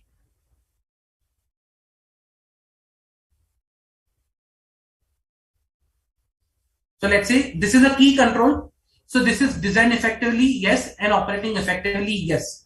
So both are there. Design and operative effectively is there. So I can place a reliance upon the control now. And these controls, like which are non-key controls, okay, I might think about testing, I might not think about testing.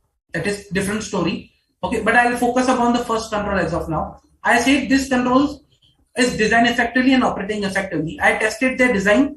Design is fine. I will not go into the testing of these controls because this is a key control. I will go For the testing of only key control, I'll not test the operating effectiveness of the non-key control. So not required.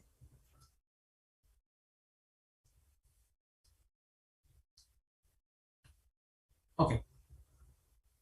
Once I'll do this, I'll decide reliance, how much I need to place reliance on the control. How much reliance on control, basically.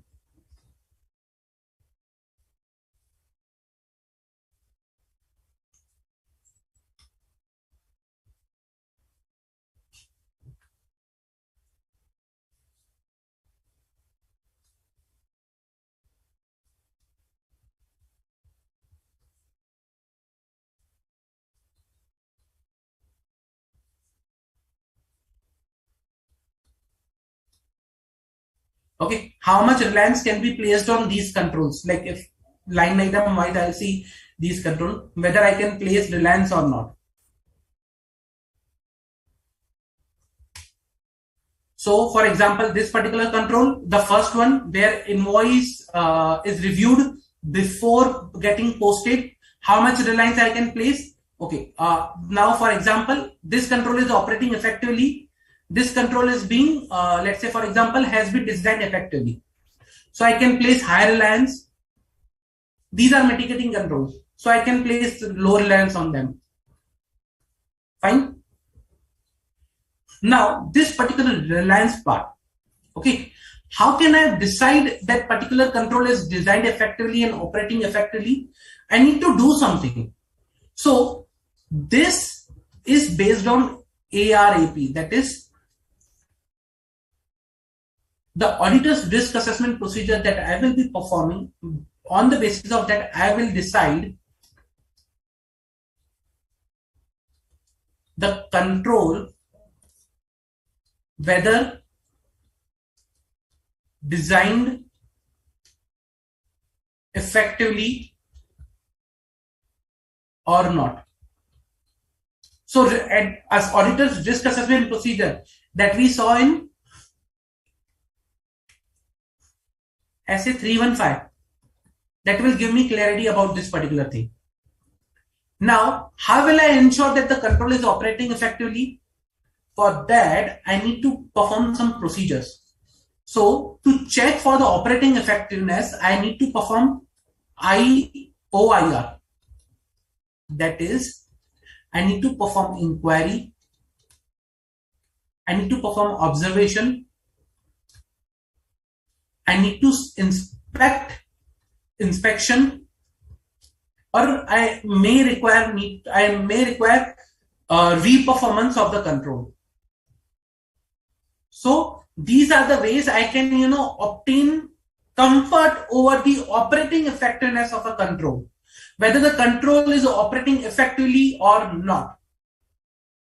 Okay, so I may perform inquiry, I may perform observation, I may perform inspection of the controls, I may perform reperformance of the control, that is IOIR. Now, always remember that only inquiry is not sufficient.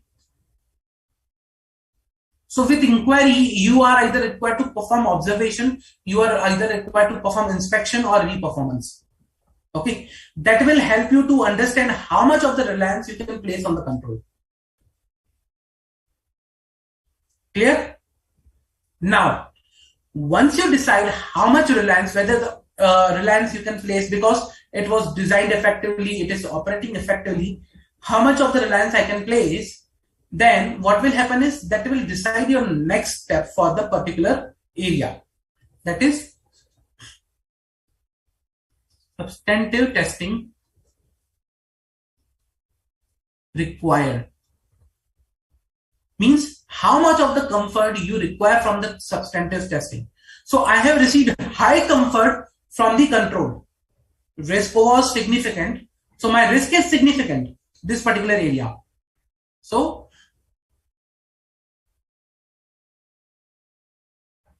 I say this is a significant risk. to address a significant risk or to mitigate a significant risk, I need some procedures, I need something where I can get that much comfort. How can I get that much comfort? By performing some audit procedures or gathering audit evidence. How will I gather audit evidence? Either by control testing or by substantive or by both. So in order to stop the risk, in order to get a comfort over the risk, whether I have, you can say, appropriate and sufficient audit evidence to ensure there are no material misstatement present. There's a risk of material misstatement. There can be misstatement in your financial statement.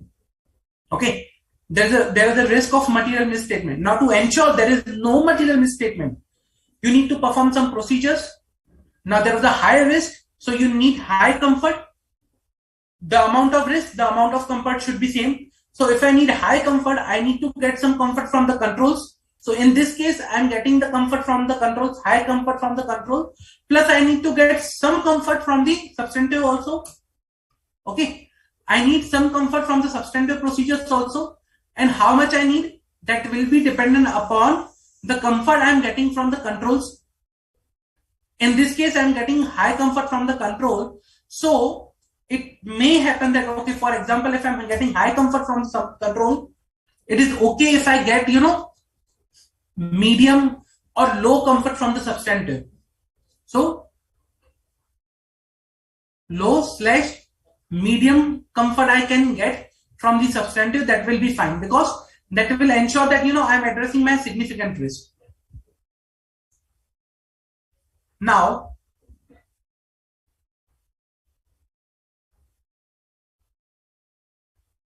when I talk about substantive testing, it is not being performed at the control level, rather it is being performed at the risk level. Okay, so I need for this particular risk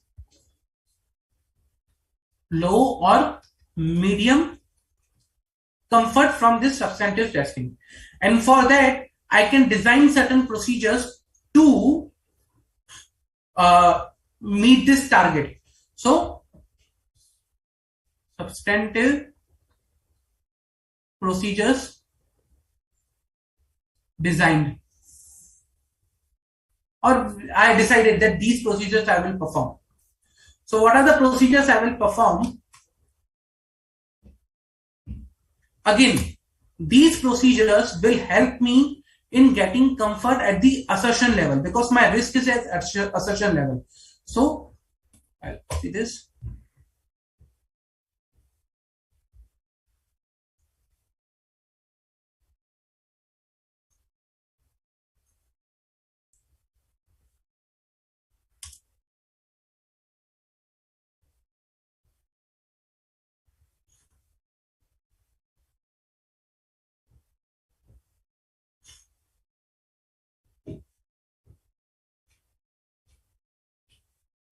I'll extend this also over here.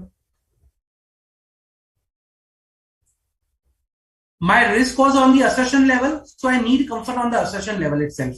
Okay, it shouldn't happen that my risk was at the assertion level and I'm not getting comfort on certain assertions. I need to get comfort on those assertions also. So for first of the thing, like I need low or medium. So let's say I'll design a test procedure. I'll test 25 samples or X samples basically. Okay, to ensure appropriate not, my risk was inaccurate. So I'll say accurate processing of invoice. Okay, I'll test 25 samples of invoices to ensure that the invoice has been processed accurately. This is one of the substantive testing procedures that I will perform, and that will give me comfort on the all of the assertions. Okay, this will give me comfort on all the assertions. Then I'll test 25 samples,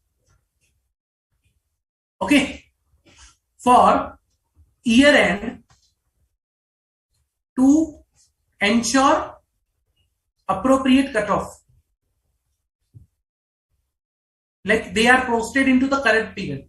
Like 25 samples of the, like let's say it will be 10 samples of the current year, 10 samples of the next financial year, so that I can ensure okay these are booked for the in the current financial year.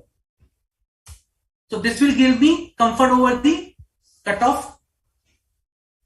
Okay. Now what I'll do is I may perform some additional procedure, but here I require low or medium. So I say okay fine, I'm good with these testing, like two testing that will ensure my all the assertions where the risk was there. I'm covering all the assertions. It should not happen that okay my risk is there on accuracy, cutoff and classification, but I'm not able to address classification with respect to the testing. That will be not appropriate. You cannot leave any risk open unless and until it's a very minimal risk. But again, by this way, you can ensure that you are getting low or medium. Now, the question comes is, I said I will be testing 25 samples. Okay. When I say I'm testing 25 samples, what I'm doing is, what things I'm doing. Like, okay, I designed this procedure, what additional procedures I can do. Let's say, for example, if it is some other risk, what I can do to address to get the lower or medium comfort. So by performing these steps, you can get some comfort. That is inquiry, observation, inspection, okay, then reperformance, recalculation, and confirmation.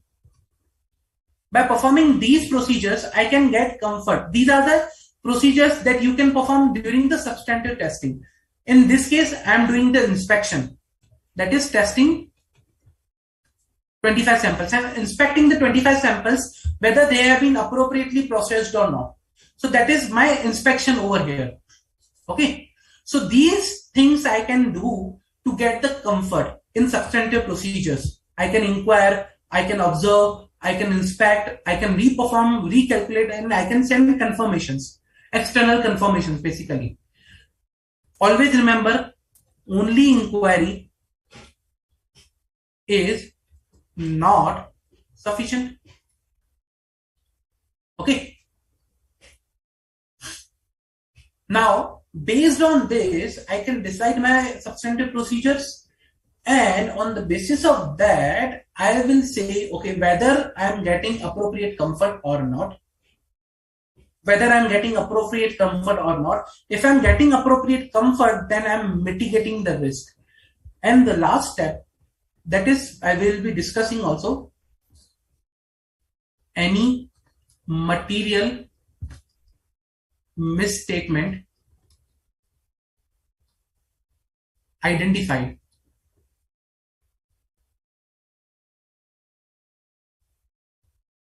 Now, why this step? Reason because this will help us to revise our audit procedures. If I have identified any material misstatement in these controls, let's say for example, I was testing 25 samples. Okay. Either I have identified material misstatement or either I have not identified, like whether the misstatement is material or not, that we need to assess. But again, I'll say whether any material misstatement identified. If yes, then I need to reassess whether this particular thing I need low or medium, or I need to change it to the high. Means I have tested 25 samples and I identified that okay, 5 samples were failing. Whether do I need to test more 25 samples, or do I need to test like is this sufficient? So what is the scenario? So I need to assess whether any material misstatement has been identified or not. Okay. That is the whole addressing the risk. From here, from this particular point to this particular point, what I did is I addressed the risk that I identified. Okay. Let me bring it down within because it's getting difficult to write over above.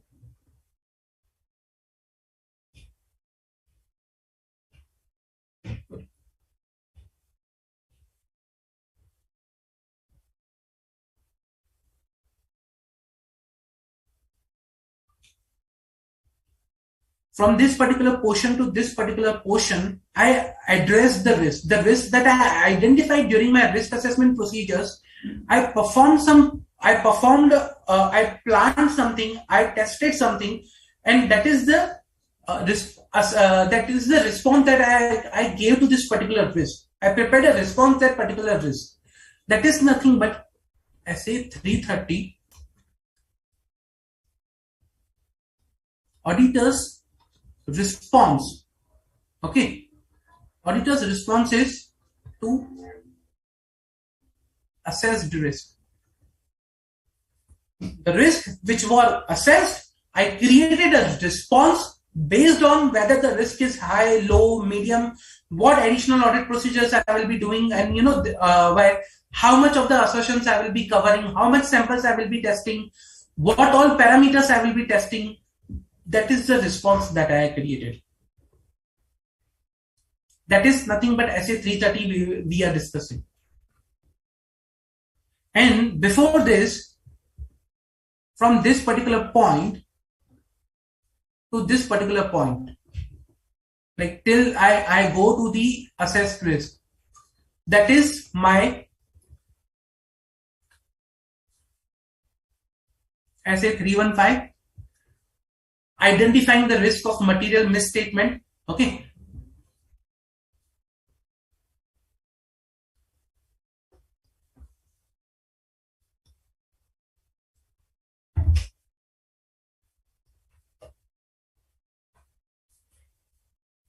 Identifying the risk of material misstatement through understanding the entity and its environment. So I understood the entity, I understood its processes, and I identified what is the risk of material misstatement present. Okay, so by identifying the entity and its environment, I identified what is the risk of material misstatement, let's say invoice level, invoice processing like purchase or expense level. Then what is the risk, like inaccurate posting of invoices, which may be occurrence, completeness, accuracy, cutoff, classification. What is the likelihood? What is the magnitude? And on the basis of that, whether this is a significant risk or not, fraud risk present or not. So accordingly, I'll do all those things. Clear? Now let's go back to the theory. We'll correlate how it is. Objective of the essay and scope of the essay. So a scope is design and implement responses to the risk of material misstatement identified and assessed by the auditor in accordance with the SA 315 in the financial statement audit. So I identified this is a risk. Now I need to create a response. That is my scope. Okay.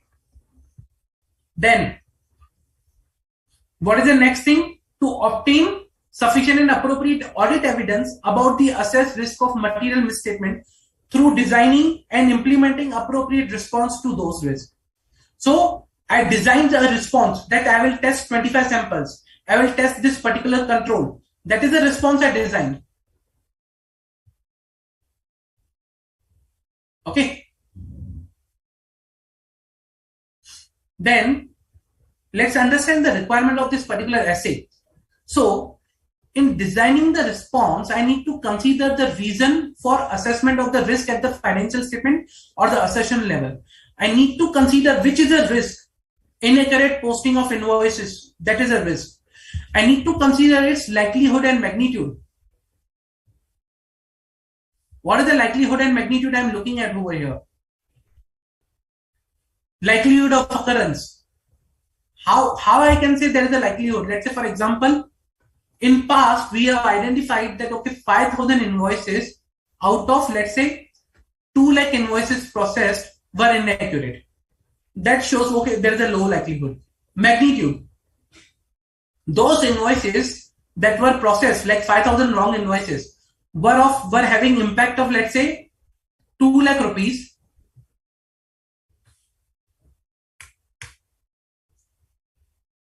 And the 5,000 that the 2 lakh invoices processed were having total population amount of 20 lakhs. So the 10% impact we could understand over here, that will give us medium. Let's say, for example, hypothetical example. Let's say that is how I identified the low and medium.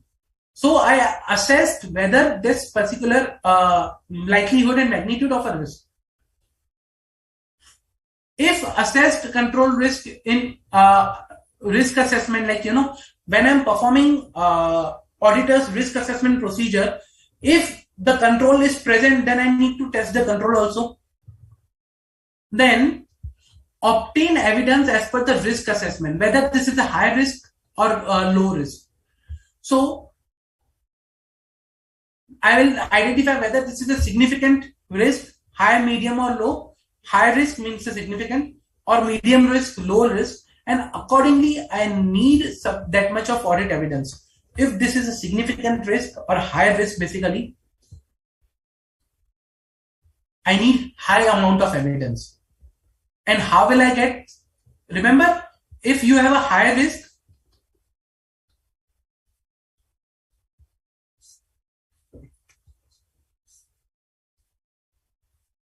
the risk is always proportionate to evidence required. If this is a high risk, I need high evidence. And how can I get evidence? By 2 ways. By testing controls and by performing substantive procedures.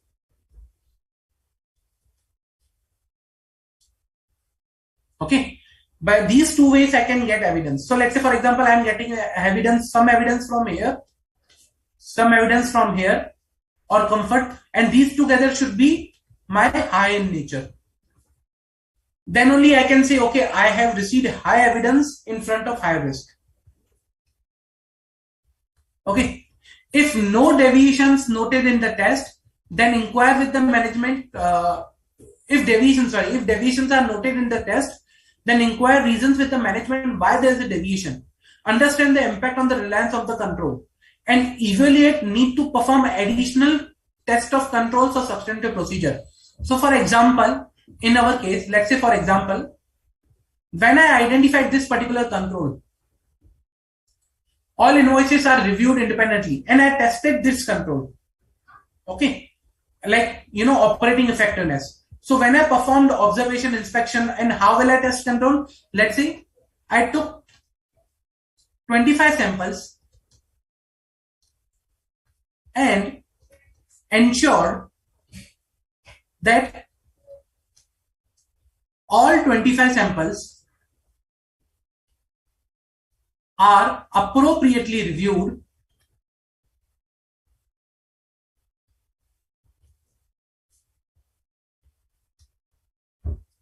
by independent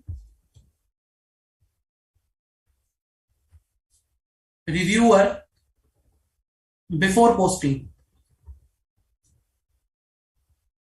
Okay, I performed this testing. I performed this particular test, and I identified that out of 25 samples, okay, out of 25 samples, in 3 cases, the review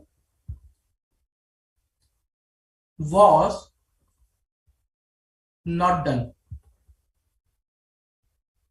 Out of 25 samples, in 3 cases I identified the review was not done. Means the control is not operating effectively. That was my conclusion. Control not operating effectively. So if the control is not operating effectively, let's say, for example, I'll change it here.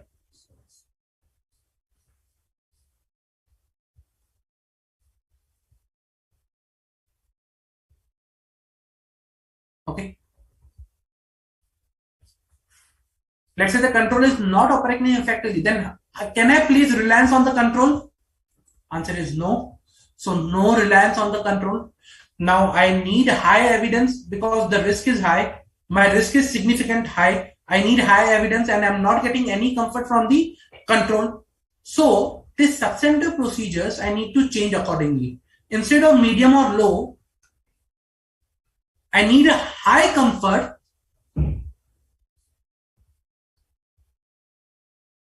from substantive procedures. High comfort I need, or slash evidence. Okay. Plus, I need to inquire with the management over here. Why in 3 samples review was not done? Okay. Why in 3 samples the review was not done? And whether even after failure of 3 samples, can I place reliance upon the control? Because that will again will depend upon this particular answer of this particular question, why review was not done. Okay. So there can be XYZ reason, but again, leaving out of that. So whether I can place reliance upon the control even after the failure, I need to assess that. And again, I need to revise the substantive, and I need to, let's say for example, if I need high comfort, so what I'll do is 2 ways. One, I'll increase the sample size. Earlier I was testing 25 samples. Now I might require to test 100 samples. Plus, earlier I was performing 2 substantive procedures. Now I might need to require some additional substantive procedures that I don't know. That again will depend upon the type of risk that is present. So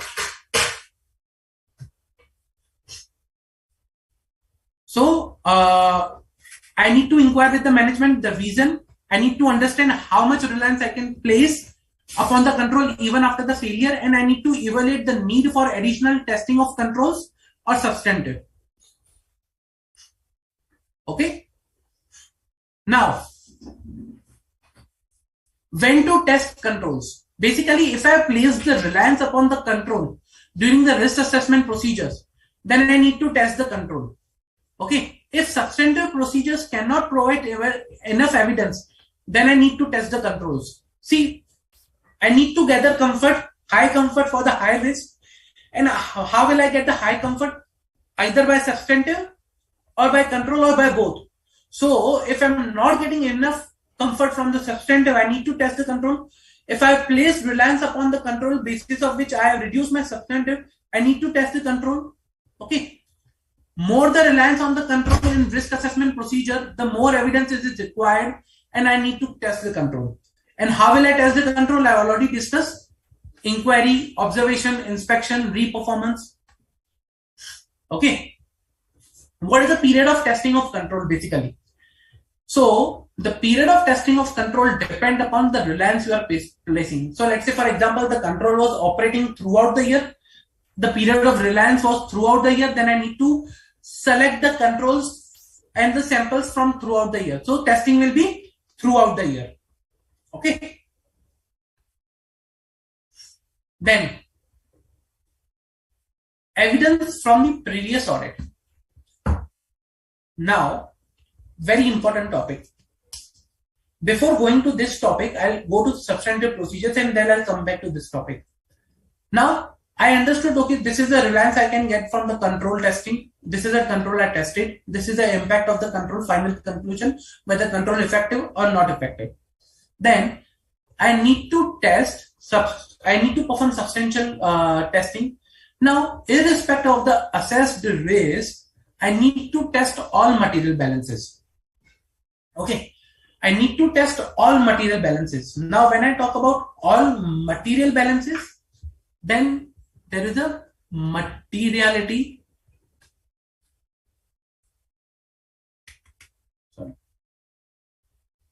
Materiality concept comes into the picture that we will be seeing as a 320 in a while. Or maybe if I get the time, I'll start today or otherwise in the next lecture. So SA 320 gives help me in understanding the materiality, whether the balance is material or not. Okay.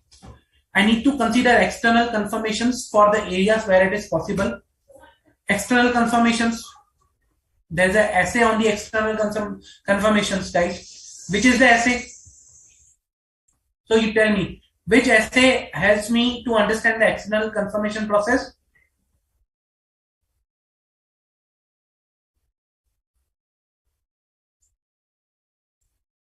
Come on guys, which is the essay we are talking about here?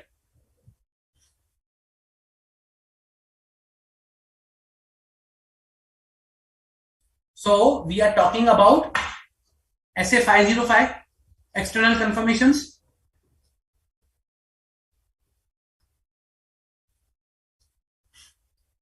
Okay, I will perform FSCP procedures. What are FSCP? FSCP means financial statement closing procedures. What are these? Financial statement closing procedures. Financial statement closing procedures are procedures means which help us in preparation of the financial statement. So for example, let's say at the end of the year, you carry forward, you bring all the balances from the ledgers to the financial statement. Okay. You bring all the procedures from the ledgers to the financial statement. You perform some financial statement closing entries.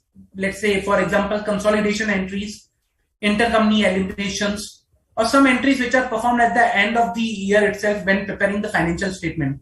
Reclassification, some sort of, classifying from the vendors to the advance, taking all the debit balances of the vendors to the advance to supplier, or taking all the credit balances from the customers to the, on the other side, like, let's say, for example, advance received from customers or something like that.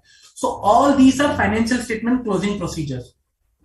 So you test those procedures. Okay. You test the financial statement closing procedures, journal entries. You prepare some, plan for that particular area also. Okay. Then you decide the period of testing in substantive procedure. That is again depending upon the type of testing you want to do. So throughout the period of reliance, interim, then subsequent testing, again period of testing, that will be in alignment of the period of testing for control. Testing the presentation and disclosure. If there is a risk on the presentation of disclosure, then you need to perform, or you need to design testing procedures for the presentation and disclosure also.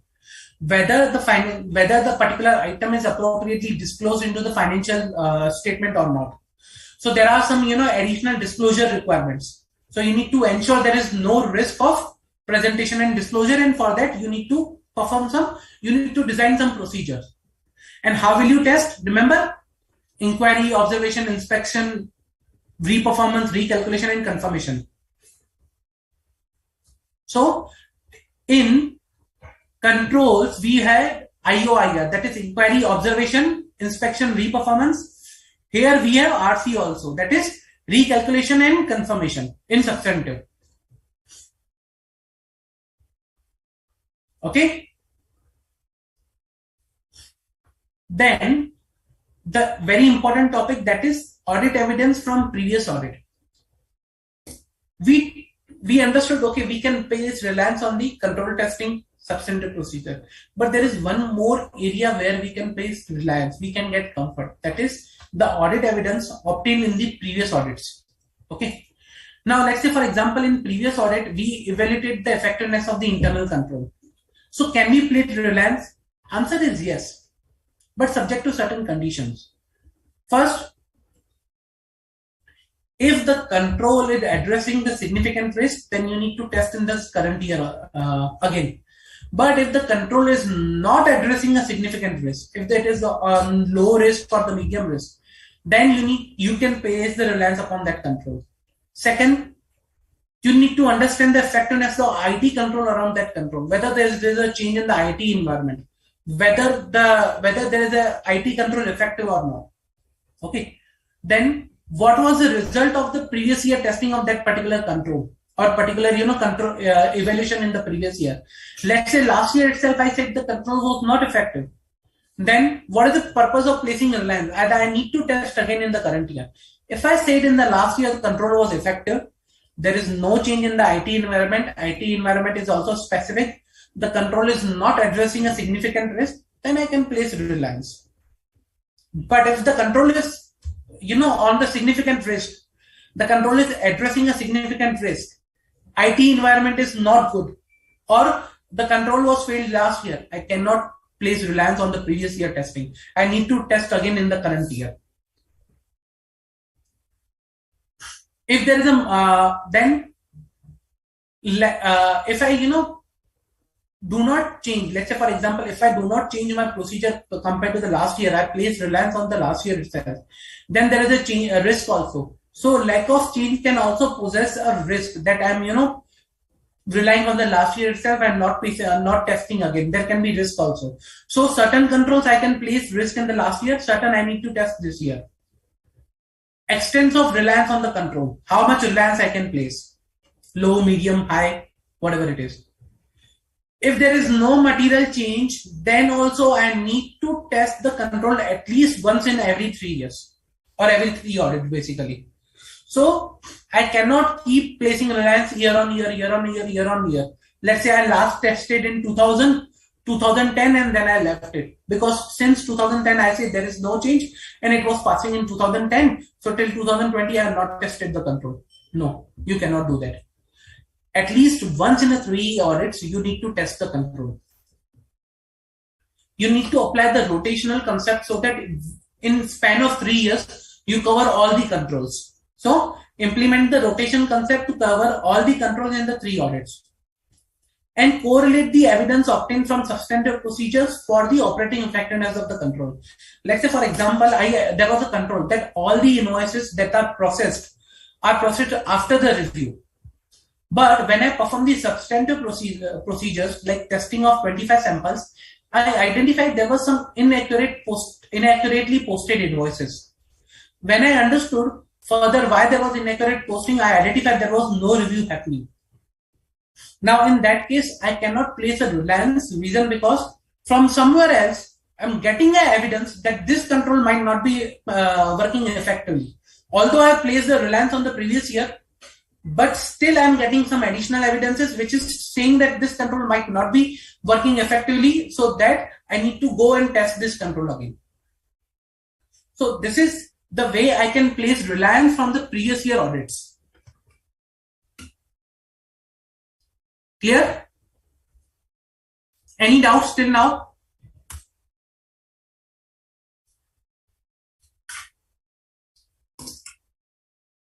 Arpita, I think you are combining two particular things. Like one is the substantive procedures, one is the risk assessment procedures. Now, substantive risk procedures, like I think can you rewrite your question so that I can understand better whether you want to understand substantive procedures or risk assessment procedures?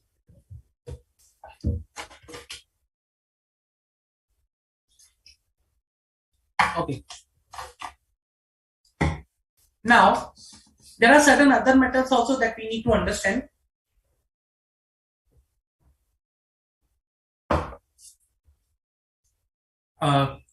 So, certain procedures are only to be performed at the year end.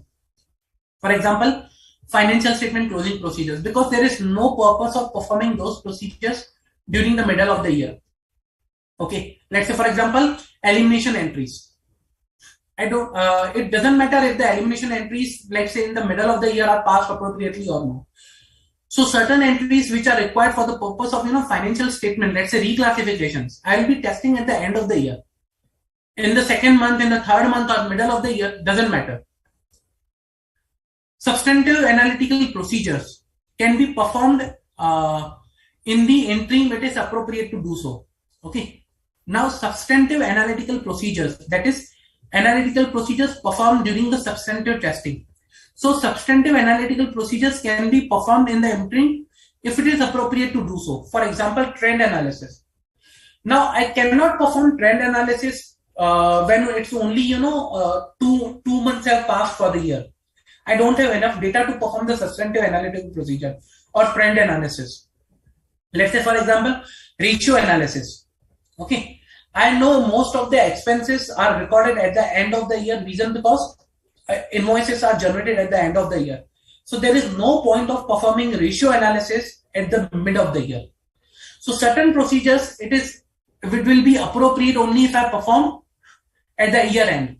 But let's say, for example, certain expenses which are booked in the start of the year itself, for those I can perform those analytical procedures in the start.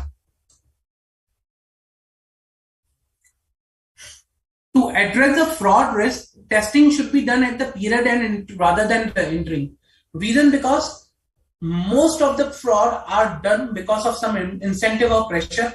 Let's say if it is done at the pressure. So pressure is a peak, is at the peak, during the period end. Let's say, for example, targets. So they have targets to meet at the year end. Okay, during the year there are no pressure, but at the year end there are targets at the time of March, or let's say at the time of closing of year or closing of quarter. So it is always better to perform the fraud risk testing at the year end rather than the interim. Interim testing helps us to identify some early audit issues, but only in those areas where there is appropriate or to perform, where it is appropriate to perform. Dual purpose testing. I can perform a dual purpose testing also. Like for example, I'll take 25 samples of invoices posted. What I'll do is, I'll check whether the review has been done before posting. So that is my control testing. I'll test the control.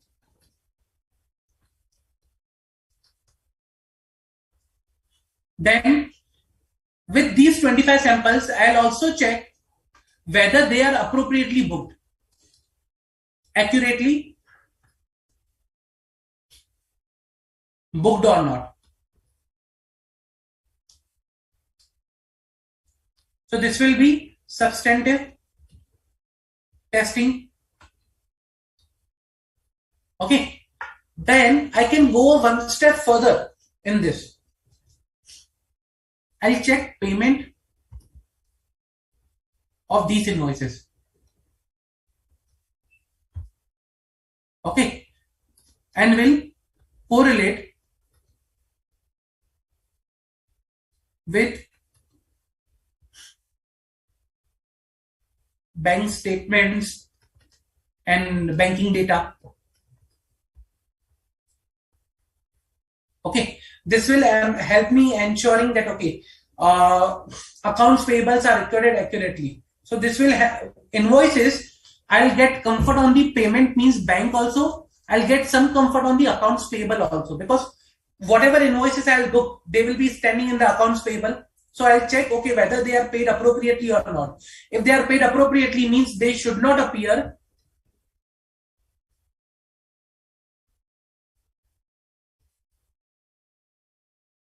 in accounts payable.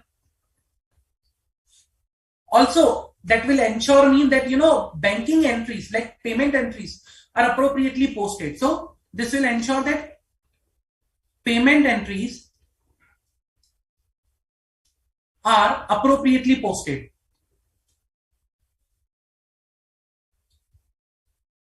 Like it may not happen that for example, payment was done to X but booked into the Y's account. So payment entries are appropriately posted. Again, I can correlate this particular thing to the BRS, whether BRS is done appropriately or not. A chain I can start, by taking 25 samples, I can test start to end. This is known as the dual purpose testing. I'm satisfying my control requirement also. I'm satisfying my substantive requirement also by just taking 25 samples. So dual purpose testing performed to validate the multiple parameters in single sample. I took the single sample of invoice. I checked whether appropriately reviewed, control and surety, whether appropriately posted, my substantive testing for the invoice processing, whether appropriately paid, bank related, AP related things, BRS related things. Okay, all these things. Even I can go one step further. When this invoice is there, I might have received the material. Okay, whether this material is appropriately booked. So inventory. So inventory booked appropriately. Then I can check the GRN. Okay, PO. So all these things for one single invoice I can check, and this is known as the dual purpose testing. Again, as I said, inquiry alone is not sufficient. Observation and other activities you need to perform with the inquiry. Only testing at the interim will also not give you the sufficient evidence. You need to perform testing at the end of the year also, so that you can get the more evidence. Okay, so these are certain things that you need to take care while designing your audit procedures. Any doubt with respect to SA 330 that we discussed today? Before I proceed to the questions, any doubt?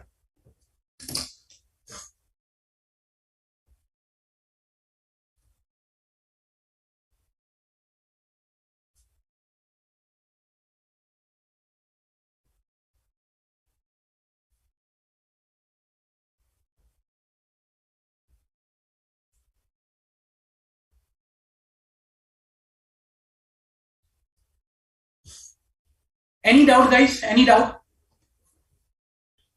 This is how 315, 330 works in a real life while designing the audit procedures. This particular table, this particular response that I discussed is very important,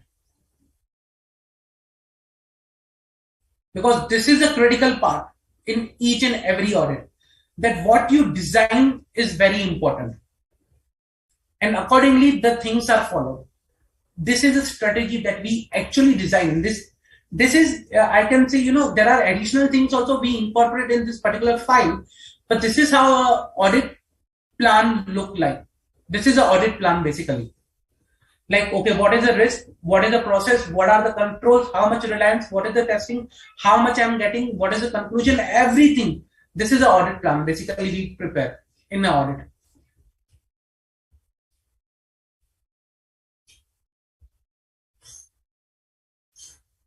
Clear? If no further questions, then let me go to these some MCQs. We'll solve some MCQs, and we'll solve some past questions also, so that we can get some understanding of the topic. Okay. So basically, this particular essay is very important. Reason, because there have been past questions onto this essay also. Okay, let me bring it to the screen.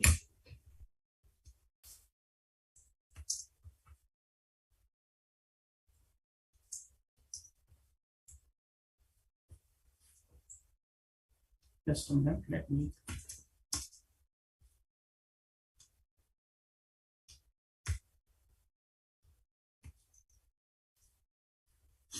Okay. So there was one of the question on this particular topic, that is,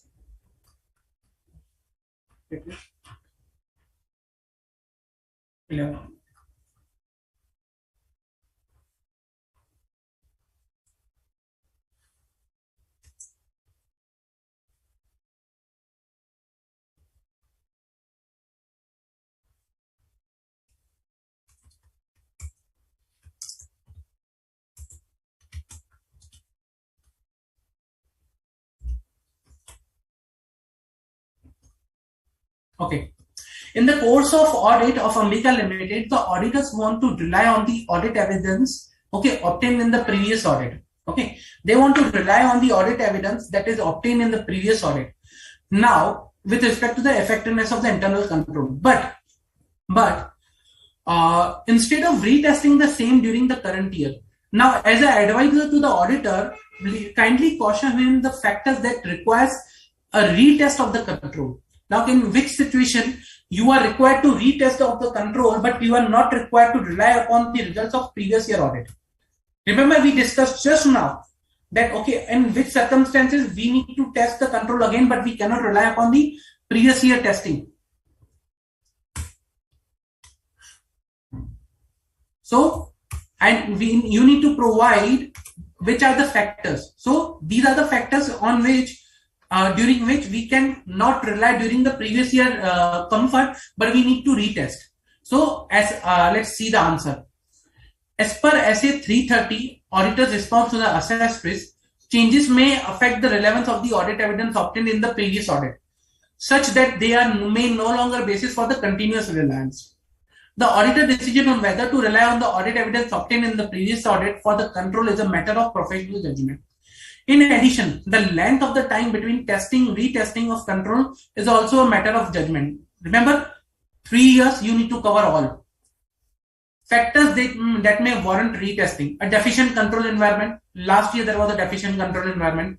Deficient monitoring of control. Significant manual element to the relevant control. Personal changes that significantly affect the application of the control. Change in the circumstances. Deficient of the general IT controls. So these are the reasons because of which you might need to retest the control again. Clear? Any doubt? Any doubt, guys?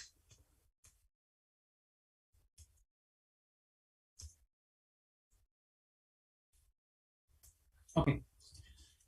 Then there is one more question that was asked in previous exam, I think.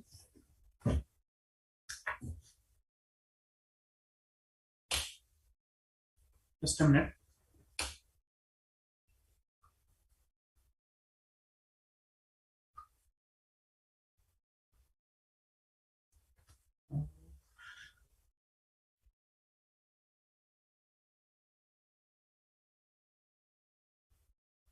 Okay, yeah, there is one. Just let me bring it to the screen.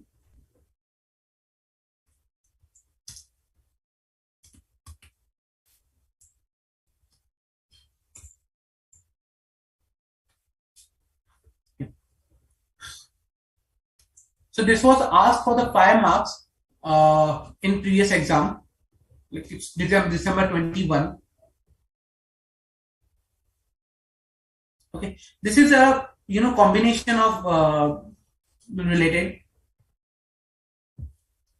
Mr. Agarwal, in the course of audit of PQ Limited, wants to perform external confirmation procedures to obtain evidence. Okay, guide Mr. Agarwal list out the factors that may assist in determining whether external confirmation procedures to be performed as a substantive procedures or not. So these are the factors that need to be considered whether the substantive, whether the external confirmations can be used or not. Okay. So again, remember as a part of our audit procedures, like testing, IOIR plus recalculation and confirmation. So these are certain procedures that these are certain factors that again depend upon whether he may opt for external confirmation or not. This is also related to SA 505. Why I picked this particular question reason because external confirmations can be part of your audit, substantive audit procedures. Okay, substantive procedures basically. And SA 505 helps us to identify whether we can perform the external confirmations or not. So once you decide you need to perform substantive audit procedures, that is external confirmation, then you need to revert to SA 505 whether you can perform or not. Okay, so first decide whether you need to perform external confirmations, and then you move to SA 505 whether you can perform it or not, whether any issue is there in the in selecting the external confirmations or not. So accordingly this particular answer works. Okay, so this relates to the both of the topics, SA 330 plus SA 505. SA 330 permits you that you can perform external confirmations as a part of your substantive audit procedures, and how to perform substantive, how to carry out the external confirmations, that SA 505 guides you. Okay, so this is how this is particularly related. But let us see the answer also. Factors that may assist Mr. Agarwal, the auditor, in determining whether external confirmation procedures are to be performed as a substantive audit procedures include the confirming party's knowledge of the subject matter. Okay, Response may be more reliable if the provided person at the confirming party who has a rigorous knowledge about the information. Ability or willingness of the intended confirming party. Okay. Then objectivity of the intended confirming party, whether the party is objective enough to reply appropriately or in an appropriate way or not. Okay. Then there is one more question that I want to discuss. Just let me bring it.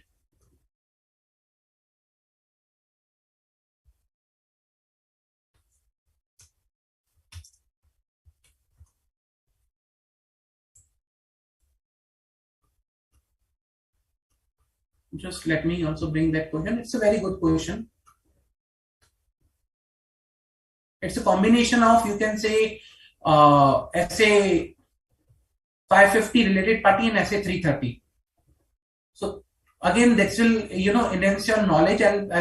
Why I'm bringing this question, because it's a correlated one and it's help you understand the topic better.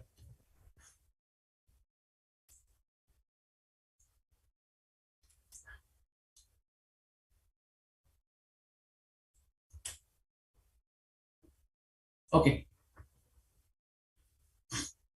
While formulating the audit plan and responding to the risk of material misstatement identified and assessed in a related party transaction and relationship, Mr. K, the engagement manager of the audit team of ABC Limited, decided to rely upon the internal control placed for the identification and disclosure of the related party relationship and transactions in accordance with the applicable financial reporting framework. You are requested to guide Mr. K regarding the necessity to test the control to obtain sufficient and appropriate audit evidence. Also guide whether Mr. K can use audit evidence obtained regarding the operating effectiveness of the control on identification and disclosure of related party relationship and transaction in the interim period. Two things. He wants to only rely upon the internal control placed for the identification of related party relationship plus guidance regarding the control evidence obtained, testing evidence obtained in the interim period. Okay, so these are the 2 points that we need to we will be discussing under this particular topic. Now, before jumping to the answer, first of all, understand that whether it is required to test the control or whether we can only place reliance upon the control. Like for example, there can be two things. One, we are either testing the controls. Second, control testing plus substantive. Okay. Now we need to understand whether we need to test any other additional other additional procedures. We need to perform any other additional procedures, or this is sufficient. Okay. So that again depends upon the risk that we have identified. What is the risk that we identified? So let's understand the topic. So as per SA 550 related parties, according to the para on responses to the risk of material misstatement associated with the related party relationship and transaction, the auditor should design and perform further audit procedures to obtain sufficient and appropriate audit evidence about the assessed risk of material misstatement associated with the related party relationship and transactions. The auditor, as per 330, the auditor shall design and perform test of control to obtain sufficient appropriate audit evidence to the operating effectiveness of the relevant control when there is a requirement, like there is a risk of auditor risk of material misstatement. I'll show you over here. When the auditor's assessment of risk of material misstatement at the assertion level includes an expectation that the control are operating effectively, means we are relying on the control. Number two, substantive procedures cannot alone provide sufficient and appropriate audit evidence. At that point in time, I need to test control plus I need to test substantive procedures. Okay. Now the second question comes is whether any evidence obtained in the interim period can be useful or not, or whether Mr. K can use the audit evidence obtained during the interim testing.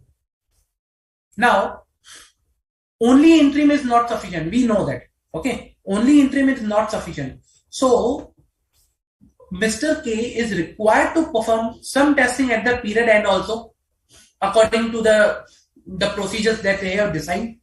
So, in designing and performing testing of controls, the auditor shall obtain more persuasive audit evidence. The greater the reliance the auditor places on the effectiveness of the control, means high risk, high evidence I need. Okay, so if I have a high risk, then I need high evidence. If I need high evidence, I need to test high amount of controls or the substantive procedures. Okay, same way. If I'm placing higher reliance on the control, I need high evidence from the control testing, and accordingly, I need to test control in more amount. So high risk, high reliance, high testing.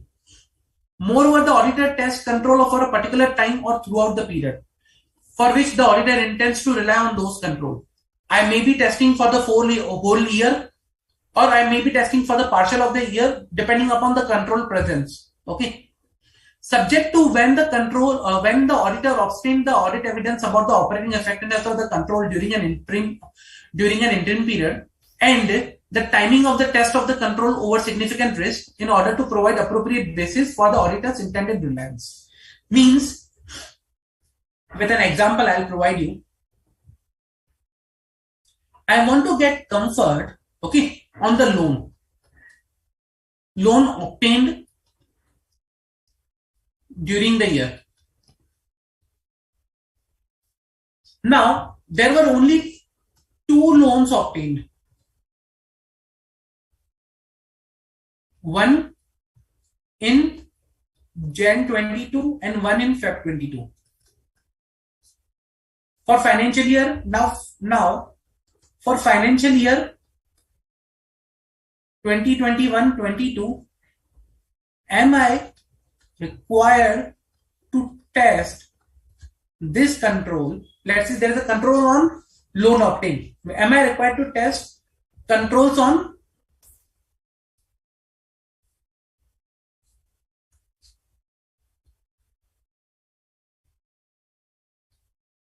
loans obtained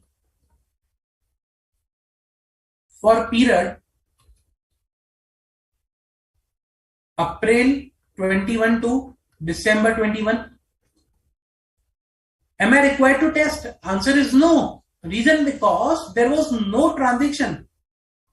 There was no population present, and hence my period of reliance will be from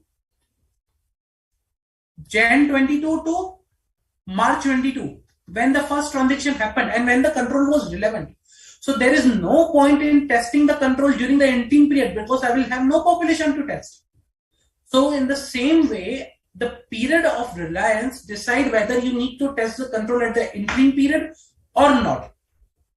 So when the auditor obtains the audit evidence about the operating effectiveness of the control during an interim period, the auditor shall obtain audit evidence about significant changes to those controls to the interim period, plus determine the additional audit evidence to be obtained for the remaining period.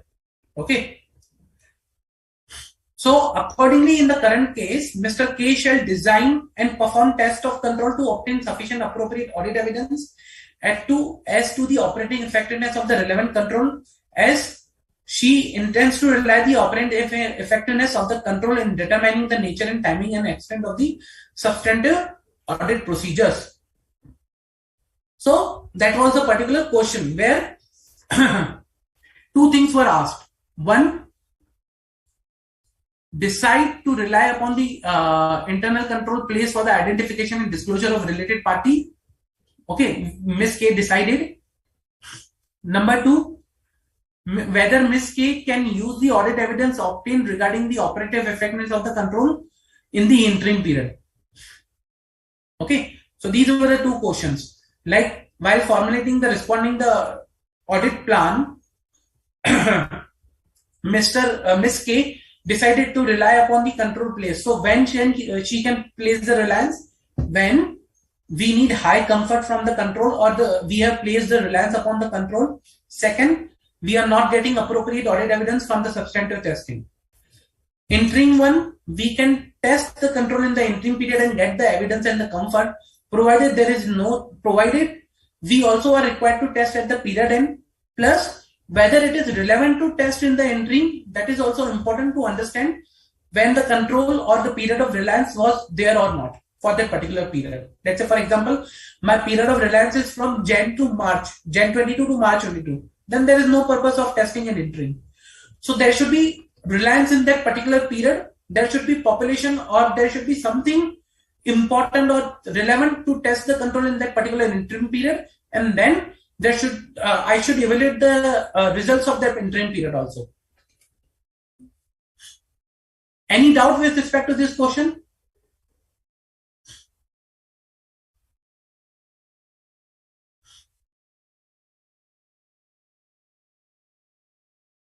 Any doubt, guys? I hope you understand the topic. So SA 330 talks about how you need to plan for your audit or the risk identified. Any doubts?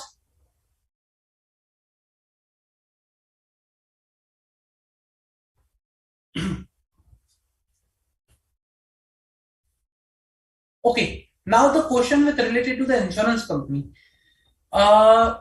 In that case, we need to understand whether the filing of tax audit report is prior to the audit of the insurance company. So you need to understand when it is happening and what is happening. I will be requiring additional facts in this particular case so that I can understand why Form 3CB is filed. So I think you need to see the timing when the tax audit report is done and when the normal audit is done.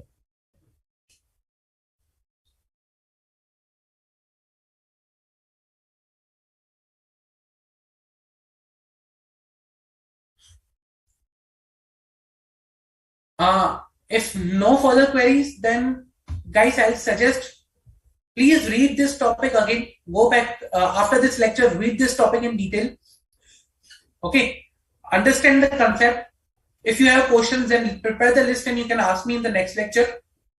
Number 2, please provide your feedback whether you are understanding the lectures or not, whether you need something additional or not. Okay, that is very important for us. So please provide your feedback and study. And if you have questions, prepare a list. Ask me. You can post it in the app also, or you can ask during the lecture, so that I can clarify your questions and you will be having better understanding. Okay, guys. So if no further questions, I'll keep it till this. We'll start essay 320 in the next lecture, materiality concept, and rest of the essay in the 300 and 400 series. Okay. Thank you, guys. Thank you for participating in the lecture. Thank you very much.